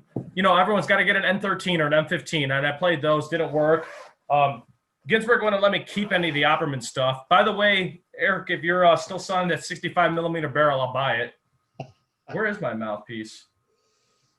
I'll get back to it. It's not in the clarinet case. Yeah, no worries. We can. But I ended up getting a couple years ago. I think my second year when I was at Midlothian, when I went to Midwest, I went to the Rovner booth, and like I'm not a big ligature guy except for Rovner. Like I love their stuff. It's affordable. It works. It's resonant. I got their Versa X, and I will not use anything else but that and this M30 mouthpiece. And like it's more open, but I feel like I get a lot more projection out of it than I don't have to work as hard. And I'm always thinking, I'm like back in college when I played on harder reeds and closer mouthpieces, was I intentionally overexerting or not realizing it, but was I overexerting, and that's where my tension came from? Because even though I don't practice a lot today, I feel a lot calmer, and I watch my fingers still. Like I still move more relaxed. Like I'm not as fluid and accurate, but I have a lot more relaxed like feeling in my hands, and I don't get the tendonitis in my pinky and my elbow. Even if I do play, my face gives out before my fingers do. It used to be the opposite. Yeah. It's really bugging me about that mouthpiece. Oh well, life will work out. But that's there you go. That's interesting. You say that. Like there's a lot that can radiate from here into the rest of your body. Mm-hmm. It's funny too. Mentioning that, like because when I was there, I was always on a little lighter setup. I have my mouthpieces. No, that's what encouraged me to try this. Yeah, well, like I figured out, like, I usually play on a little closer mouthpieces, but with a little lighter reed. Like 3.5, 4 of some of the stuff. Like I remember seeing you guys getting on like 4.5 or more and it was just like, yeah, I was on 4.5. So I've always been a blue box guy, but it was always 4s. But when I started doing V12s, it was definitely 4.5. And I kid you not, when it came Pep Anton, I was slapping traditional 5s on there, like. Oh man! And then I realized, I'm like, oh yeah, like I can play this thing for hours. It's a brick, but like I don't think it was helping me. Yeah. No, the 5 era didn't last long, by the way. It was just more for my ego. Like I can play on it. Take that. Yeah, I think no, I remember talking to Brad about this on his episode, but like there has to be that balance of the equipment working with you and for you. Mm-hmm. If you're forcing your will on it too much, like that's energy you could use elsewhere. Yeah. And there's that concept in martial arts too. Like there's a place for brute strength, but imagine using that power at a better moment in time, in a better position, like with some strategy and skill. Like that master class you did my freshman year where you hit me in the stomach. Yes. Forever branded in your memory. No, I remember your reaction was funny because you thought I was going to go flying and I didn't. But you were saying like it was barely a movement, but how efficient it was. It felt like it would have been, you would have to come running at me and like, dive in with both fists for me to feel that impact. But just how the way you did it, it was just like it felt like I got hit by like a train. Nice. Well, thank you. That's very flattering. But no, and that's where I think we started talking about your football background too, because that the physical training implanted in you, like, because you're trained in that, for what you were doing, you're training to deal with impacts, like to sustain impacts, to apply impact. So, yeah. And they were teaching us how to because I was the small guy. I was 180, 190 pounds. My senior year playing offensive line, I was 100 pounds under, but like I had to figure out I don't think I ever got knocked over in a practice or game. Like I didn't play a lot of games because, I was tiny compared, but they taught us like those techniques and stuff, like how to be efficient, how to use. Yeah, if you're small, like we had guys who were undersized who did really well, and like you see it in everything. You don't have being the biggest doesn't mean you're gonna like be the strongest or the best, or because if I could do it better than you and so much more efficient, doesn't matter what you got, Yeah.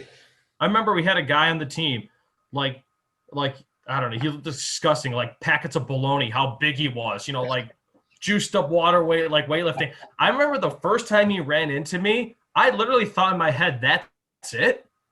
And then retrospect, there was another guy, my height, probably my weight. When he hit me, it literally felt like someone hit me with a baseball bat in the helmet, because he was all of that efficiency, lean, like quick, accurate, like was my step perfect when I like struck at you. And like, it's things like that. Like I'll never forget that one, because the way he did it, he wasn't the big bulk monster, but he was just so efficient at it. And you know what? He was good. He got some like all conference award and everything. And like, I'm like, yeah, because he took that time to learn how to do it in a very effective way. Yeah, no, it's nice to see across fields how it's the same truth. Like in martial arts, we talk in terms of like the like brute force, like raw power versus skilled power. Like, and that's what it sounds like to me. Like, you know, the big guy relying too heavily on the size versus smaller guys who learn how to get the most with what they have. Yeah. Well, I had a friend in high school who was a wrestler, and he was head shorter than me, and like he would show me he was very efficient, and he'd like flip me over. I was weightlifting at the time. I was stronger than him, whatever. But he was like, it was so cool. It was humbling. Not that I thought, oh, I'm going to take him down, but like he was so effective. And I'm like, dude, teach me how to do this. Like you're effortlessly like. We had another friend who was 6'5", 290, and he was showing me how to do these things. And then we went to like for like screwing around, and like I flipped him over, no problem. He's whoa. I'm like, hey, Brian, that worked. That was so cool. That was effortless, but I did it right and it was effective, and he went flying, and it's cool. But it transfers to everything, like your music, your education. Like you find an effective way. The whole, like you said, let's find a lazier way. You don't mean lazy. You mean like, let's get like efficiency. Because ultimately, like if you can get something done in a much more efficient way, like it's more productive. You have more time to like, save your brain from going nuts. Like I'm not going to hammer away on an etude if I don't understand the rhythm. I'm going to slow down and work on the rhythm at half tempo. Right. And look, now I can play it. Yeah. That's another important point with the focused practice, like, because how many people have you seen who just like that you got to learn a piece or you got to learn a scale or whatever, and you just grind and grind and grind, and it's kind of aimless. I mean, we watch people that we know like drive themselves like crazy doing that stuff. I'm like, do you like music anymore? Because you're screaming. Like, I mean, don't get me wrong. I got stressed about it and stuff. And sometimes I felt like a little burnt out. But like, any student, it's a lot. But like to the point where like you're not happy doing, like you're actually miserable doing this. Yeah. But like, slow down. Like I do this with my students all the time. Mr. M, I can play it fast. I'm like, okay, get out the Zoom recorder, put it to 25% speed. I'm like, hear how inaccurate that is? They're like, what? But no, but it's fine when it's fast. I'm like, yeah, but if you slow it down and get that slow tempo perfect, or like you nail that where you're on beat every time, you know how crisp that sounds like when you're fast. And that's our focus. That's why I'm like so crazy about slowing stuff down. And rhythm, I'm a big rhythm guy with our kids and stuff, but it's funny because that's when we get our tapes back for judges' tapes. They're like, wow, how crisp and incredibly accurate those rhythms were right there. Yeah. You guys must have spent time taking them slow. And then every time I listen with the kids, I'm like, like, okay, we got it. I'm like, I told you. See, I'm not crazy. This guy, he's taught longer than me. He's smarter than me. He even said it. They're like, okay. That's something. It's funny. Maybe it's, it's one of the things where maybe I don't have the patience to do that long term, but you're working with the same age, and when they cycle out, new kids cycle in, and you have to teach those same things to a new batch of kids regularly and still grow it. So that 2019 should be better than 2018. It should be better than 2017. But every time it's a rotating bunch of kids. Yeah, it's great. Yeah, it's fun though. Yeah, maybe I need to. I probably need to talk to you some more and figure out how I deal with it, because I found it's starting to get a little aggravating to me to teach the same lessons over and over. I don't know. Maybe my context or how I'm doing it, but that's part of why I opened this channel up in the first place. Is like I was just gonna get all the same lessons that I have to teach every new kid, and just like, here, watch these, and then if you can make it past that, then we'll start working together.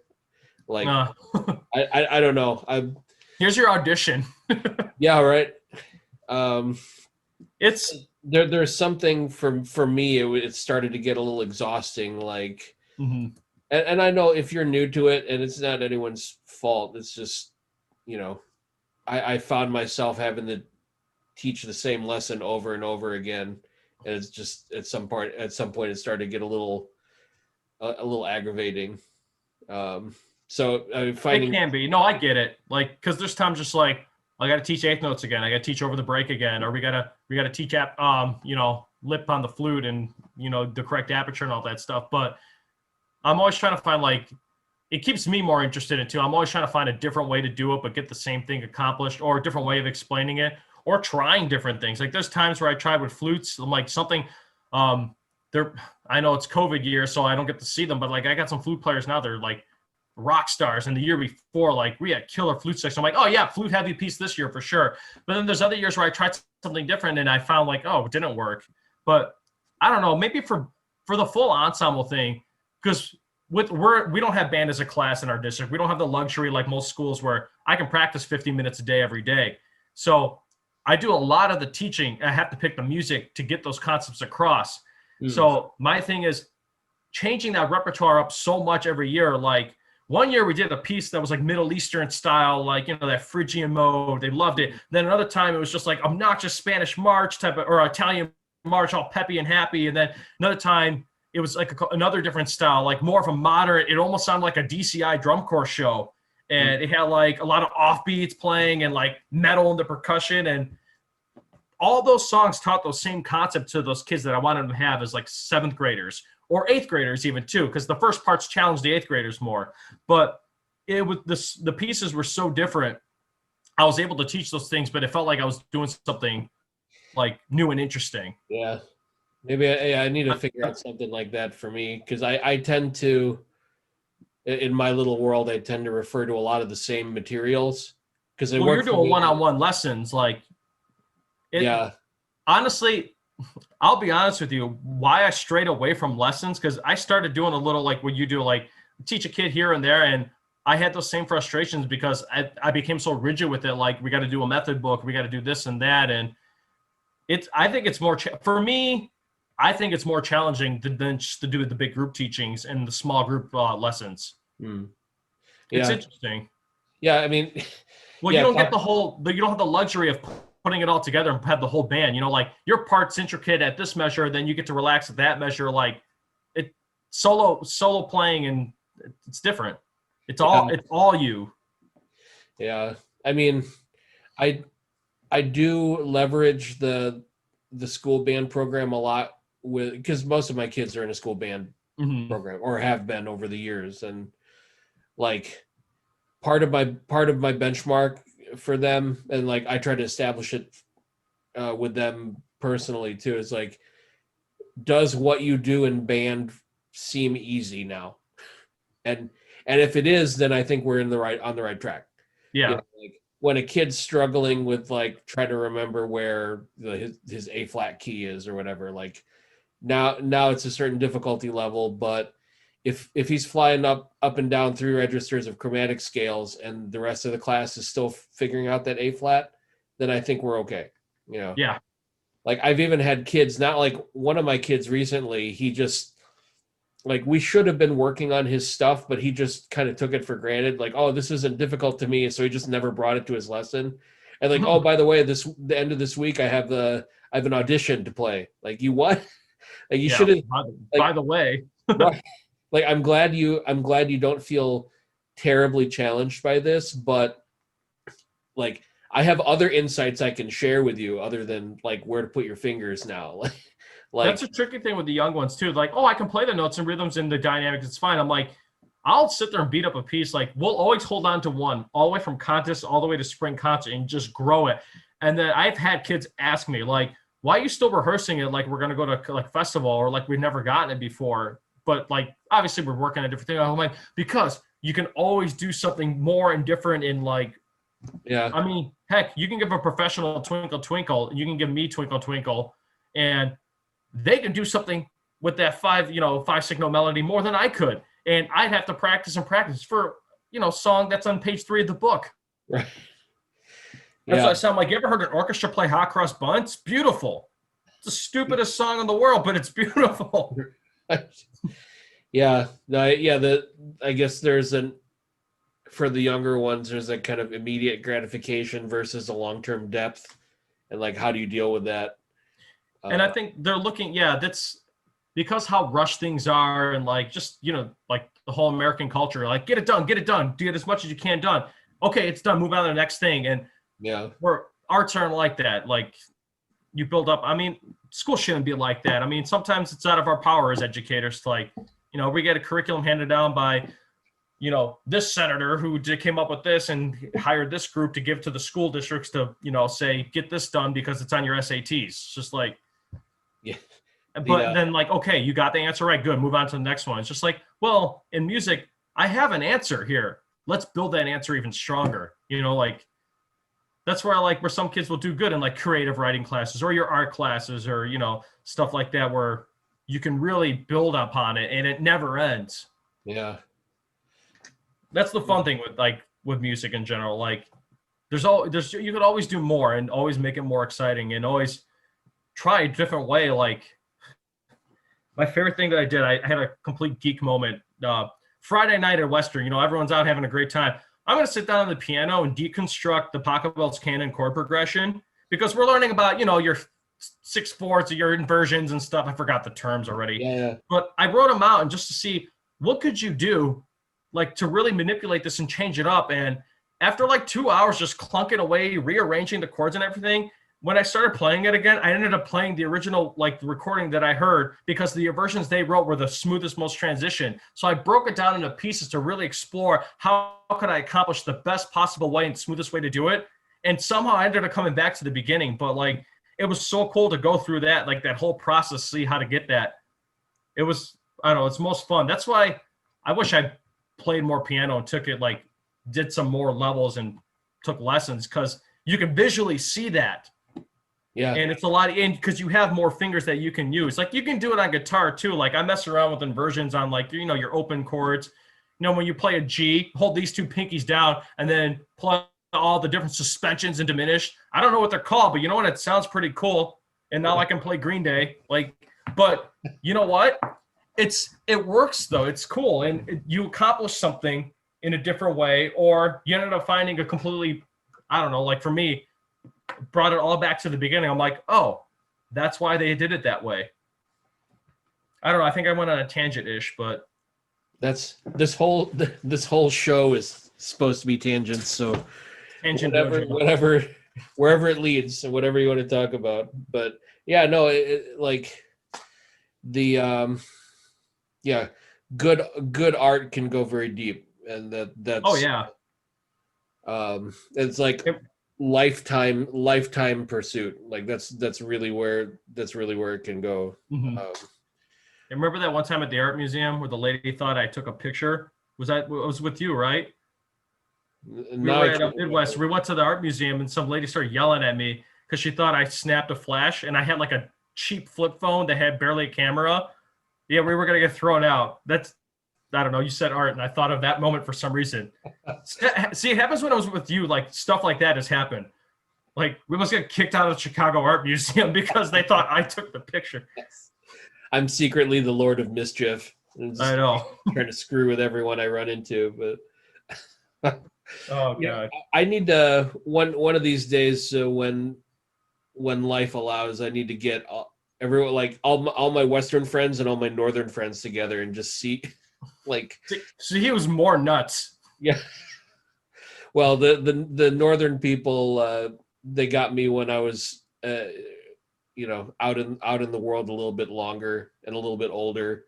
Still ridiculous, I hope, but a little different perspective. And also, I wasn't living in DeKalb, so I had a lot of commuting, and thus I was not as frequently drinking.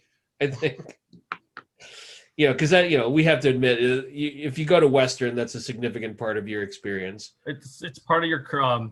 Pretty sure it's written in the curriculum for all majors. Yeah. Right. Yeah, and when you're just in Macomb, I think you're walking around at a moderate blood alcohol content just all the time. It's I think it's floating in the air. It's off gassing from the corn. Best is when you see your professors in that state of mind, especially when you're on tour. I won't name any of them, but when you're walking by and they see you in the window, you're like, I won't say anything, and they just walk right by. Where were we? Omaha, Nebraska, like on a Wednesday night. Oh, Lord. Pretty sure someone said something by accident and it got mistaken for something else, and they wanted to go after. Oh, was it CBDNA? You still were around. I think you were just doing orchestra, but it was wind ensemble. We ran our tour. Bao said something, and someone heard it because he had a really heavy accent, and they mistaken him for someone else, and like some like crazy gangster guy was gonna come like fight him and kill him. Here's just like us and a bunch of geeky clarinet players, and like in Omaha, Nebraska, about to get jumped by some maniac because I think Bao said something like, "Oh, that's a nice car" or something like that.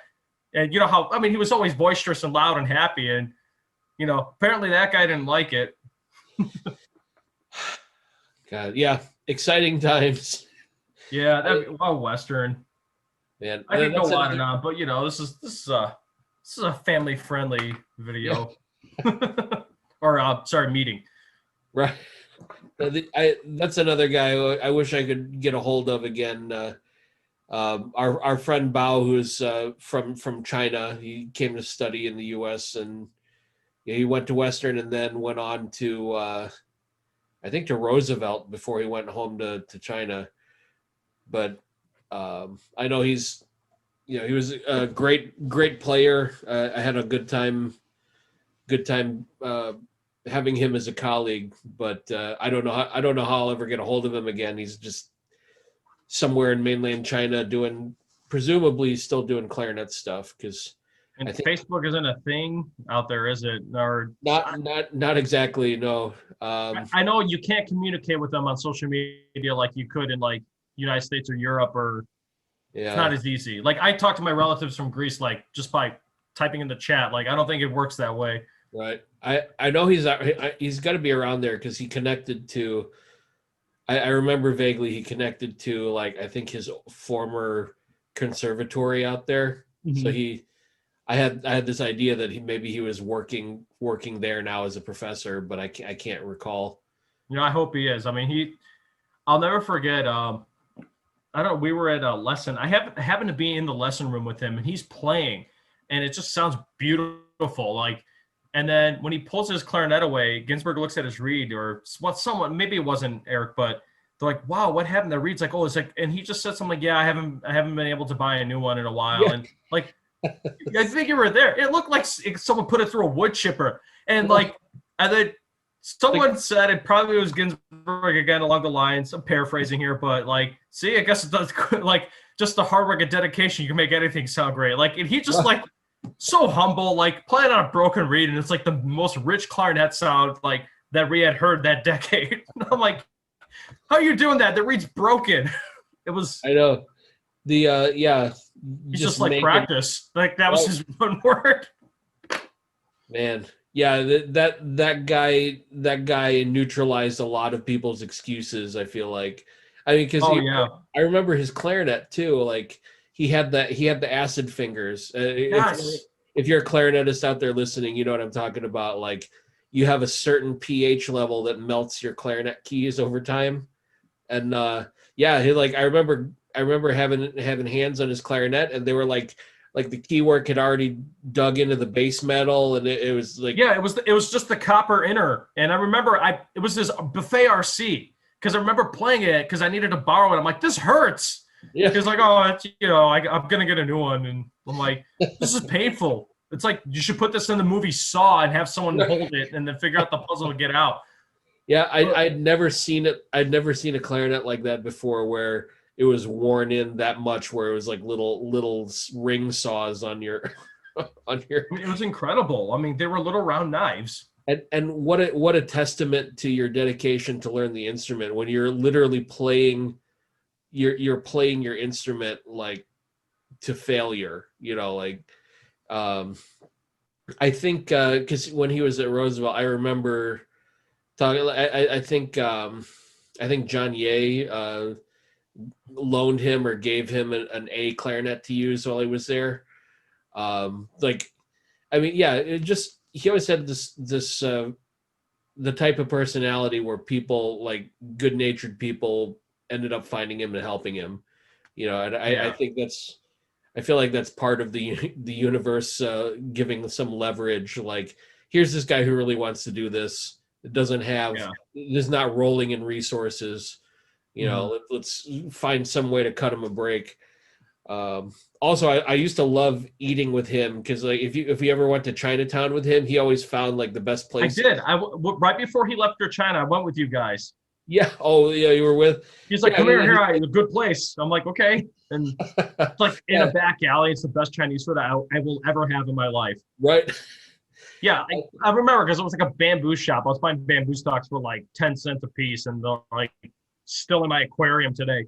But yeah, I remember walking into one place and they started handing us one set of menus, and then he spoke to them, and then the server looked kind of frustrated, and then they got out like the real menus. Nice. Here's the tourist menu that's slopped in General So syrup, and then Right. here's the real Chinese menu. And man, that opened me up to a lot of other, like a whole new food culture too. Like, like I think we're far enough along in this country with appreciating other cultures. Like, we don't have to have the Americanized Chinese food anymore if we don't want. Like, let's go ahead. Yeah, I want real stuff. Yeah. Yeah. I like, there was a time and place for the kind of, like introducing the American palate to that stuff. But I mean, look at food culture now. You got, I've seen a rise in Filipino food popularity, Korean, Japanese, even like, I think somewhere in Chicago, there's an Ethiopian restaurant. Like, Oh wow.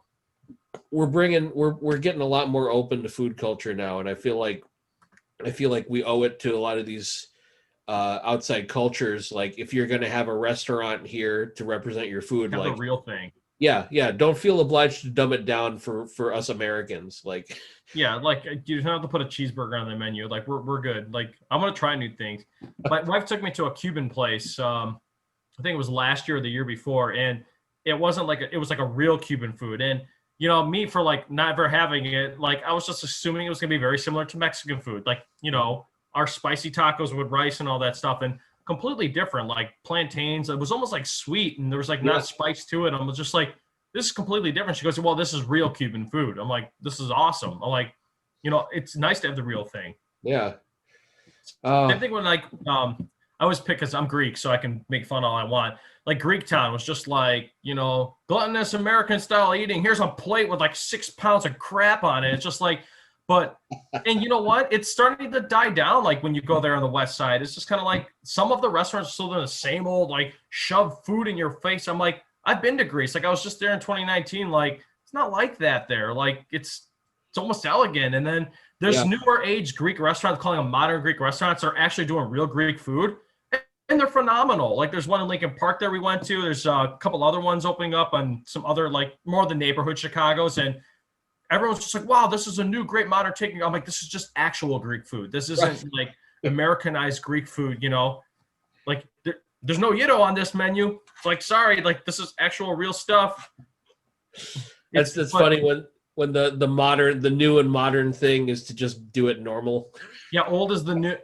New is the or old is the new. I don't know. It was the new. I don't know how to say the phrase, but yeah. God, yeah, I think this means we're both getting hungry too. Yeah, I know. I just got a text that, hey, dinner's almost done. But yeah, when the world opens back up again, we're gonna have to hang out with food involved and do this, recording or not, and just catch up in person. Oh yeah, for sure. Maybe I can bust out clarinet and you can remind me of like all the hard work. Because that was our hangouts. Like it would be like, hey, let's go eat. Let's play clarinet for a couple hours. Hey, the bag downstairs. Let's go hit it for like another couple hours. It's funny. Yeah, it's funny how much of my career in adult life has just turned to all those things, but a little bit bigger. Like, I know you're the one. You still are doing those fun things that like me and my brother like.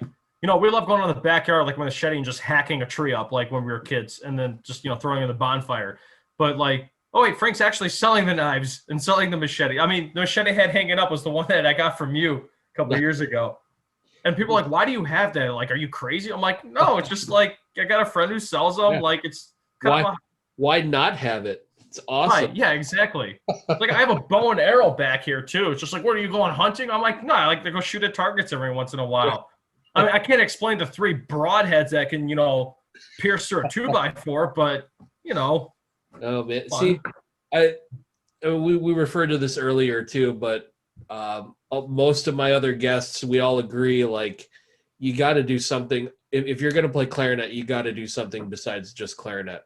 Yeah, you have to. You got to enjoy your life, and you got to be like anything. You got to be balanced, because if you make it all about that, like I've seen band directors where like they destroy themselves just doing that. Like we have like people who are like who genuinely love doing like American Catholic, the head director Greg there, like he's got a phenomenal program, well respected, great person.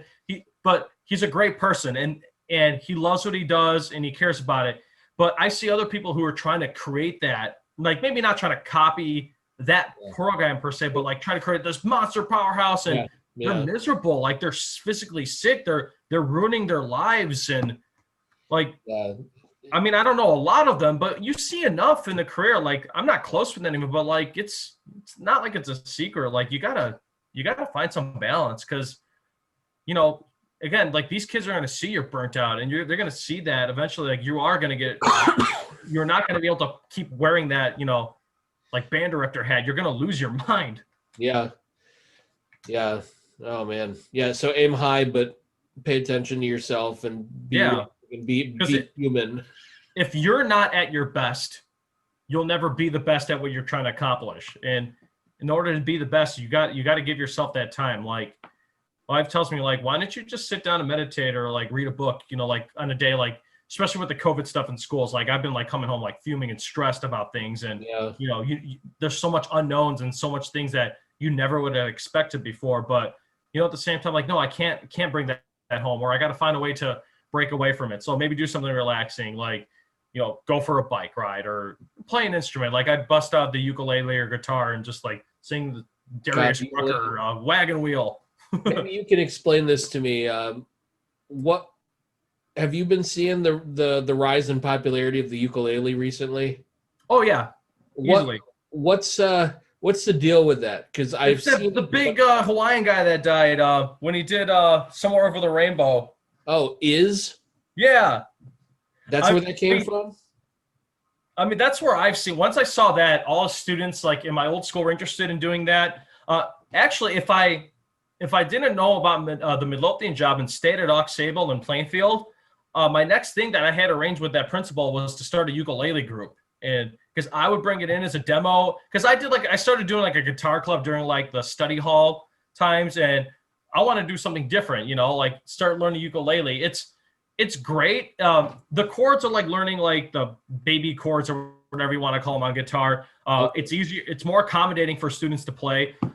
I would call it a nicer ukulele, and it's under $100. And for under that $100 range, you can get something of quality. It's not like if you buy, you know, $100 clarinet, it's absolute garbage. Right. But you buy a $100 ukulele, like, oh, this is a legit real instrument. And like mine has like good hardware. It's got like, I think it's spruce top, mahogany back. Like that, like you get that on mid to high end guitars. Right.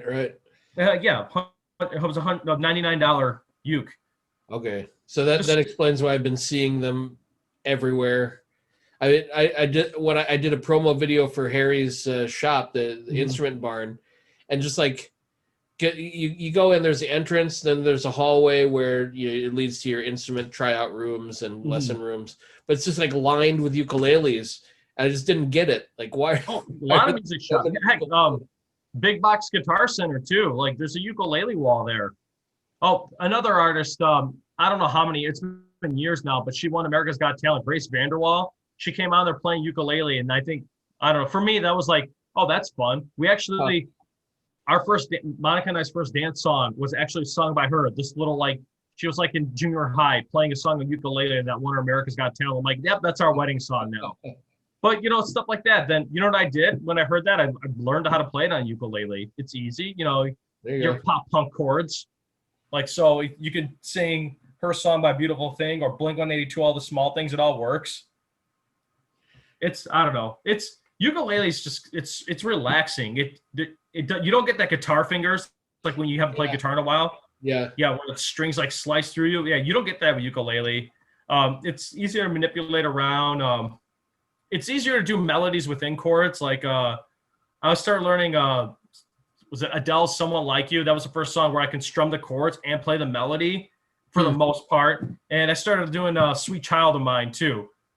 The first verse, mainly because it was in the movie Step Brothers. But yeah, I figured it out on ukulele, like, oh, I can hold the chords and move just between the middle string and play that melody while still strumming it. It's like I'm playing the sitar or something. Yeah. Or a classical style guitar without having, 6 strings and 6 fingers to use. Yeah.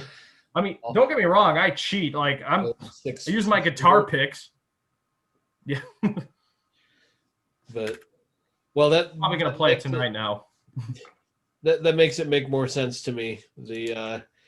I just didn't get it for a while, but yeah, I mean, if it's accessible, affordable, and you can play a lot of popular music with it, that makes a lot more sense.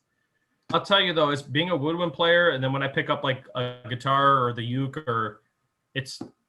clarinet's a pain in the butt to put together and clean and put away. Like if you don't clean it out, your pads are destroyed after like realistically a couple weeks, and you got to keep up with it. You got to let your mouthpiece like dry out. You got to careful swabbing it. My guitar, I wipe once the strings if they're metal strings, and then I put it away. It's fine. And then sitting ukulele, they're nylon strings. Like I got to put the thing through a blender if I want to ruin them. Yeah. I mean, and it's just the convenience of it too. Like just to pick it up and play it. I even found that's why I started I'll always demo with the trumpet or even the flute because it's just easier to snap together and put together when I'm teaching. The kids give me garbage about it. Like, why aren't you going to play your clarinet? This is a clarinet lesson. I'm like, I will one day, but with 6 lessons coming through today, I can just pick this up, plop, go, and then blow the spit out, like douse it with rubbing alcohol, and it's good.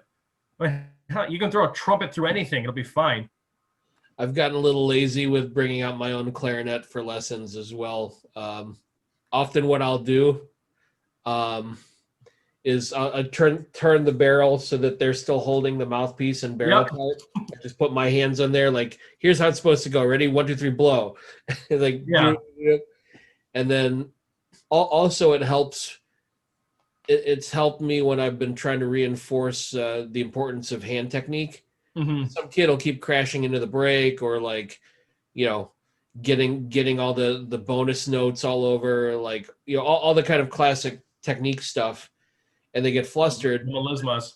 Yeah, like, here, let me show you, and then go through it. I mean, it's always weird because you're not controlling the air anymore. It's like you have to rely on them to have a good embouchure and airstream. But when they hear it happen and it's still their clarinet, like, okay, well, my excuses are reduced now. I just need to fix what I'm doing. Yeah, they get wide-eyed and they're like, oh, I can do that. I'm like, yeah, like I can't play the C over the break. I'm like, give me your clarinet, and then I'll just do the what did I do the one time, the vapor, the they're like, did I do that? I'm like, yes, you did actually. And now just play the C. Stop thinking about it. Put your fingers down and just blow into the instrument. I'm like, it's a piece of plastic with keys. Like, don't let it beat you here. Like, this is just a tool.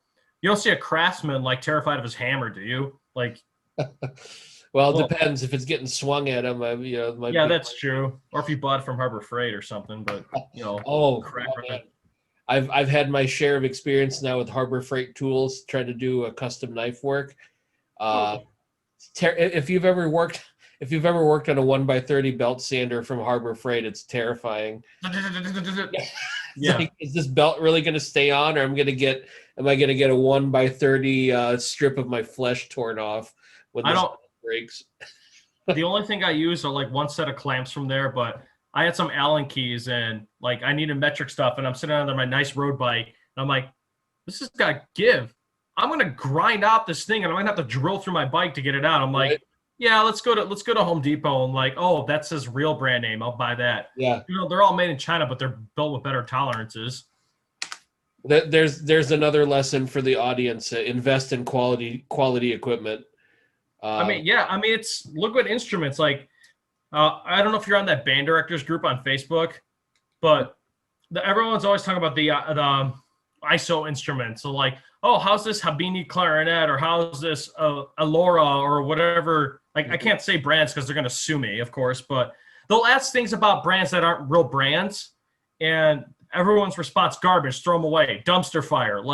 And then you'll get the comment these are instrument like tools. They're not quite instruments. It's like, and I always tell parents when they sign up for band registration, like, well, I can go on Amazon and give her $200. I'm like, that's great. Would you build a house with a Fisher Price hammer that you got at Babies R Us? Yeah. And they look at me. I'm like, no, I'm not trying to be rude. I'm just saying, like, there's tools and there's things that look like tools, and that's what these are. And like, I had this poor kid, like, couldn't do anything, wanted to quit band. I'm like, well, that's because your flute's made by like some, like, I don't know, cranked down Amazon machine or like eBay. I think most people understand that, except they don't think about it unless you put it in terms they really get. Because, like, you know, a new parent walking in your band program being told they have to spend, you know, X amount of money for a good instrument. In our school district alone, and because of the area we're in, we don't get, like, everyone gets a fancy upgraded, like, intermediate student model. Like, we do like the rental returns and stuff, so they're inherently a lot more affordable. It's still the woodwinds are still they come out to about $800 after they're done paying for them. Forget it, saxophones are $1,200 and above. Yeah, like, it's an investment. I'm like, it's $30 a month, $50 a month. Like, this is for some people. For some people, that's their phone bill, you know, right?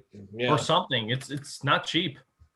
But at the same time, I tell them, like, is the cost of the aggravation worth getting the toy and then you having to replace it? Or your kid who could potentially gotten a scholarship with that instrument now quitting because they're playing on a Fisher Price toy. Or, I don't know, Mattel, or I always name random toy brands. Yeah, whatever is even out there now, I don't even know. Well, I use the shoe comparison too. Like, you know, like, hey, like, if I found out the parent's like some sort of athlete or done stuff like that, and I'm like, would you go buy a nice ASICS shoe if you're going to go running? Or are you going to go to Kohl's and go to the department store and buy their running shoe? Like, they're both shoes, Right. but one's meant for running. One's meant for just kind of just wearing and knocking around. Like, you're going to hurt yourself on the wrong stuff. Yeah. I mean, my favorite one I ever broke out when that came up is somebody asked me, like, this was about mouthpieces. Like, why do I want this, like, I don't know, $250 mouthpiece versus this, like, $50 one? And but they're into golf. So, like, okay, think of it this way. Putter and like world-class putter. yeah, you want a Callaway or you want 100 Trails? Like, yeah. Right. And like, and then it clicked, and I could see it click because, like, now they understand, because it's something they spent money on. Like, and it's like figuring out what these people value and to put it, to connect it in those terms. You know, yeah. I mean, you have to, because I mean, unfortunately, in music and how the world is, and education's all about the test scores. And let's face it, band's not required by any school to have it. So, like, you're salesman, you have to sell that program, and you got to do anything and everything you can, like, to make that comparison, to make it, like, you know, relevant and show that it's important. Like, I'm always having to do that, like the golf references, baseball bats, or like, I got to do research on, like, new things that people are into just to compare. Right. Sound quality. I'm like, do you want to record it with your phone off the radio, or you want to download the high quality MP3? Like, I've have to use that example before. Yeah. They're like, you know, one's free, the other one's not, but, you know, the free one doesn't sound good. Right. So I want to be blasting that in my car with subs, like, just saying. Now we're talking equipment. Because this is a clarinet show, I guess we'll talk about that. I know you're dealing with a lot of other instruments for what you do, but is there like a set, like a general set of equipment that you recommend for your young clarinetists? If the plastic mouthpieces that I've been kind of fond of, like the Yamaha 4C, 5C, like, out of every 5 or 6, I'll get one that I just don't think is good. But I'm really pushing, I don't know, some clarinets might not agree. I always push a 2.5, not the Blue Box Van Doren, but Juno. It's their student line. Actually, don't have any with me anymore. But yeah, I found that, like, it's still the Van Doren quality. They don't cut corners on the material. They just shape it differently for a younger musician. And I make them start on 2.5s, even the alto saxes. And a lot of people say like, well, they're not going to get an instant sound. Like, yeah, but if they do it correctly, they are. And I actually got in not an argument, but I had some a shop that's no longer in the area. They're trying to tell me, you know, like I had a professional friend from the CSO. I'm like, okay, I can name you every CSO clarinet player, bring it on. But saying that, you know, we used to start them on size 1 and 1.5 reeds. I'm like, they don't make those in real brands. But like, we just want to get a sound. I'm like, well, you know, I'm like, what did I say? Like, you know, CSO professionals aside, I know the majority of them actually do use this brand and blah, blah, blah, blah, blah. And most clarinet teachers, including myself, who's been playing for years, does it this way. And we have the real success with it. Like, you know, like, no, good quality reed, first off. Make sure that mouthpiece is a decent student mouthpiece. I've been pushing more of your Van Dorens. I've been finding that my 8th graders, when they do get interested in that, I don't push it too much on them, but when they do, I bring out the samplers, and a lot of them really like M30s, and that's what I'm using. And it seems to be a safe, like, it's advertised as an all-rounder too. Like, it's not too open, not too closed. I can use it. I can project with it on outside, and I can play in a group with it.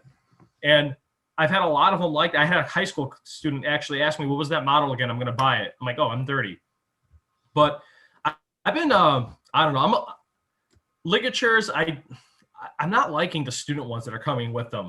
Mm-hmm. Like, I feel like metal ones used to be better. And I just feel like they're, no matter how you tighten them, they're like, like, do I have to oil this thing? The precision of the threads, that kind of stuff. Yeah, the thread pitches off, or they don't tighten correctly, or they pinch on the edges and the reed. Yeah. I give them. I'll have the school, like, we'll buy them in bulk, and I'll sell them to the kids at cost or lower, just so they can have the good equipment. Like, we'll take the little loss in our account if that means you have the right equipment, and we'll get them the Rovner. They have their new one. It's the Evo. Do I have one with me? Is it this one? Okay, so we know this one, right? You know, your Rovner Light. It's the newer. It's the 2.0 version, whatever it's called. I can't remember. I own one too, but I have them all try that, and I'm like, just tighten it till the reed's not moving anymore. And they're like, oh my God, I can just blow air. Yeah. God forbid, right? I mean, we're talking about like a $15 piece of equipment, and it's making their life easier, where I'm trying to help a kid, like, blow more air, lift your chin up, make sure your reed's perfect. I'm like, this is stupid, when all I needed to do was just put a ligature that was just made of leather with one screw on it. I mean, that's why I'm like, I keep pushing that stuff on them. Like, it's not expensive equipment, but it's good equipment. Now, what about, well, you have a range too, even beginner instruments, step up instruments, that kind of stuff. Yeah. Like, is there, I know we talked about kind of like the sad state of beginning professional level, but is there anything at the student level or the intermediate level that seems to be doing well for you? We've been, it's because we can't, like, because we're on that more cost-effective budget, I can't get a consistent brand, but honestly, it's just been, I don't know, the Yamahas have been okay. We've been using those. We've had a couple Selmer clarinets come through, student models. They were fine. We've got some other brands, though, that, like, I haven't been too fond of, like, not A2, no, that's a Woodwind Brasswind brand. Accent, I'm not a fan of their... Yeah, they've been around for a little while, too, right? Yeah, they're considered a main brand, and there's some of their instruments I like, but I'm not a fan of them on the clarinet. I think they're just okay. They're soft. The metal's soft. Wow. A lot of them. That man, that causes so many more problems than I think people understand. Because like, I mean, even with a good clarinet, how easy is it for it to go out of adjustment, even in the case it gets jostled funny, or like I've had kids just like casually drop them, and like the pad cup just gets bent up, and that's, you know, it's more common in a lot of even the other brands I said. They are softer materials, because even my Junker Bundy and my old Armstrong, and I have a Jupiter. I like Jupiter clarinets.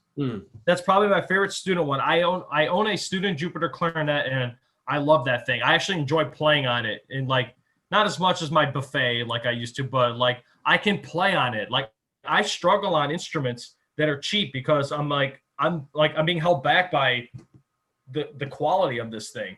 Yeah. Go ahead. Man, that's such a big deal for students. Like, I mean, and for anyone listening who's like getting into studio teaching or like on the cusp of getting into band, like the band world, like, man, if your kid is fighting his or her equipment, it like you're making your own job so much harder. Like, man, yeah, finding stuff that works well, that doesn't get in the student's way, like that's super important. I mean, Well, that's like they say kids quit. Like, I don't know the stats. I haven't looked it up in a while, but you bet. Like, I've seen it firsthand. Like, I know that kid quit because they did not enjoy playing that instrument. And I can tell you, like, out of every 3 kids that dropped, 1 or 2 of them, it was an instrument struggle. And if they would have gotten that better horn, if they didn't buy that Amazon horn, or if if the student model was better quality, like when I had the kids who got the Jupiter clarinets, oh my God, I have a bunch of good clarinet players. Why? Because they were able to get sound and it didn't break every time they put it together. right. God, But I don't. I may have told you this story at some point, but when I did my student teaching, I was at a middle school, and this was years ago. I think Walmart for a little while was releasing band instruments. First Act. Yeah. Yep. Terrible. It's like I was opening up stuff and finding plastic where I never expected to see plastic, and like stuff. Oh yeah, you didn't ream that out. The bore's blocked actually. Yeah, it was just like terrible stuff. And of course the parents, like, they drop money on it because they think they're getting a good deal, and it's still happening now with the brands like you're talking about, the Amazon stuff. Like you gotta look at real value versus just your cost. Because then, yeah, otherwise you ruin that experience. It could have, man, yeah, but thank God I haven't seen anything like that at Walmart since. Just the food and everything else they carry.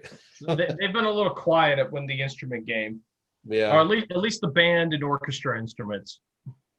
But yeah, it really deters kids away from the whole, like, the band programs, at least in the public schools that I see. And there's no reason why, like, they shouldn't, like, hey, have this good equipment. And that's why I like our music company. We work with Quillen Fabish, so they're very accommodating, that giving us that help. And above all, they just having a music company that's going to offer you service plans. And that's where we get our parents on. Like, I start, like, if the whole, like, the golf club reference doesn't work, I say, like, okay, here's what the repair cost is. By the way, any reputable music who isn't a con artist, they are not going to actually repair this instrument because it's not considered a real instrument.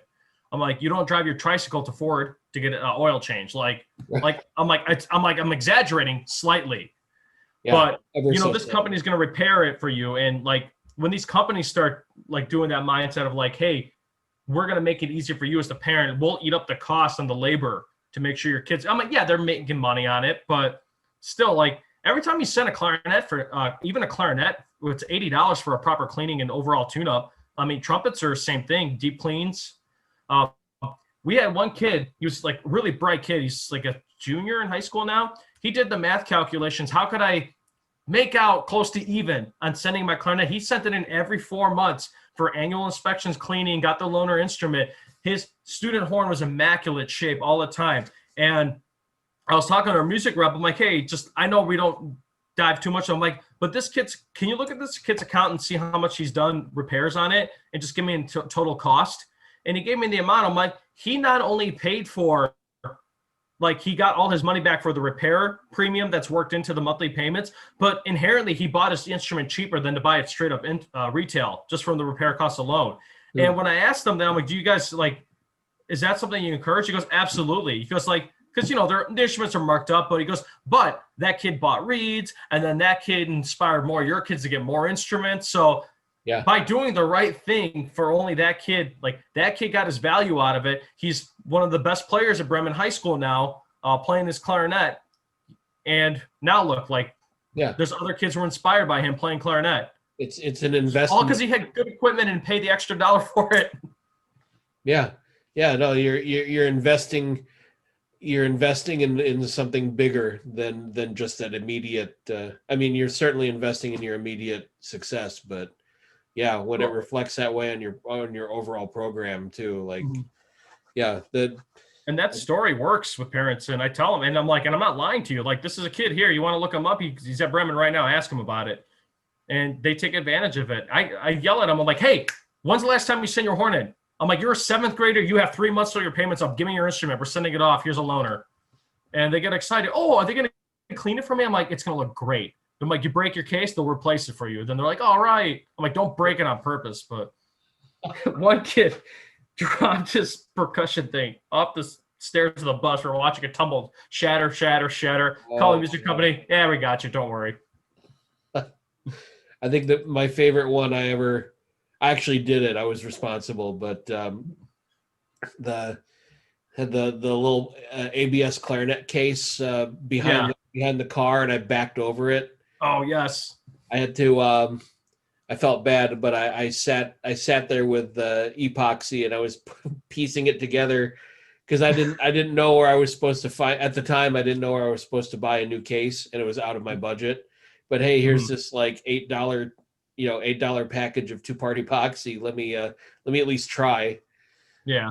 And then we learned many good lessons. The first of which was like don't put your tiny plastic clarinet case under the rear wheels of my car. Did you ever hear what happened my last year at Western? One of the grad students, I won't name who he is, but he was driving the white van like onto the marching band field, and all the trumpets have all their cases lined up, and half the trumpet players, they got to bring their nice box strats out there. Like, dude, it's freaking marching band. Like you can't play the notes anyways. What's the difference? Yeah. But yeah, this guy, he ran over like a bunch of the cases, and one of the guys got a new ProTech case and a whole series of mutes and everything. Oh no. Oh, Frank, you remember, right? Yes, I'm sure he remembers who I am. Here, this is Tucker. Tucker's a Goldendoodle. Say hi, Tucker. Hello, Filipino snacks. He's dressed like Santa today. Wow, very festive. He's my bud. Yeah, we like to actually fight when I get home, but since I got home a little early today, he was actually sleeping on me. You can tell he's happy to see me right now. He's trying to. He's part retriever, so how they show affection is they try to give you something. So he'll grab like a toy or a shoe and try to shove it in my mouth to share it with me. Oh, yeah, yeah. This is dog training. What has he got? Oh, he's got a sticky note. Oh, it's okay. You enjoy that, bud. Our thing starts soon. Oh, okay. All right, Frank. Well, I'm actually gonna have to wrap it up, but yeah, no worries. It's been a great conversation so far, it's nice because there's so much more we can talk about. So we can talk for hours. We'll plan for episode 2, Return of the Nerds. Yeah. But maybe I'll shave for that one. No. Let's see, where do we go? Send me anything you want to about your program or anything you want me to link to. I'll put it in the show notes. Yeah, all my info is the same. Whenever you get time and opportunity, you can go hang out. Maybe not catch COVID and die of something else different and cool. Yeah. But yeah, thanks for making the time. This is already a great gem for people listening, especially thinking about school band world and all that. But we're live streaming, right? This isn't just a recording. I'm recording this. Oh, okay. And then you're gonna publish it. I'm like, I thought it was live. Like, we don't have people like watching, do we? Not at this exact moment, no. Not yet, but you will. So remember this. It's live. Right. Unless the government has figured it out and they're looking at me now. Hey, there's apps for that. We use it at school, like when the kids are off task. Hey, get off of YouTube, and then you X out their screen. Oh man, yeah. So maybe somebody's watching right now. They'll definitely be watching later when I post. Buffet is, and all the other companies that I trashed from Amazon. Yeah, yeah. Well, if they want to make good, they can come on the show and introduce better products and better business services. But Exactly. You're more than welcome. We'll have you any day of the week. yeah, but again, Steve, Stavros, thank you.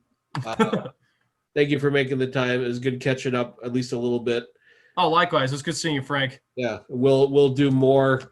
We'll do it again and more soon. So, all right. Until Happy then. Thanksgiving. Can we Yeah, say you that too. live? Take care. All right, Frank. You have a good one. You too. Bye. Bye.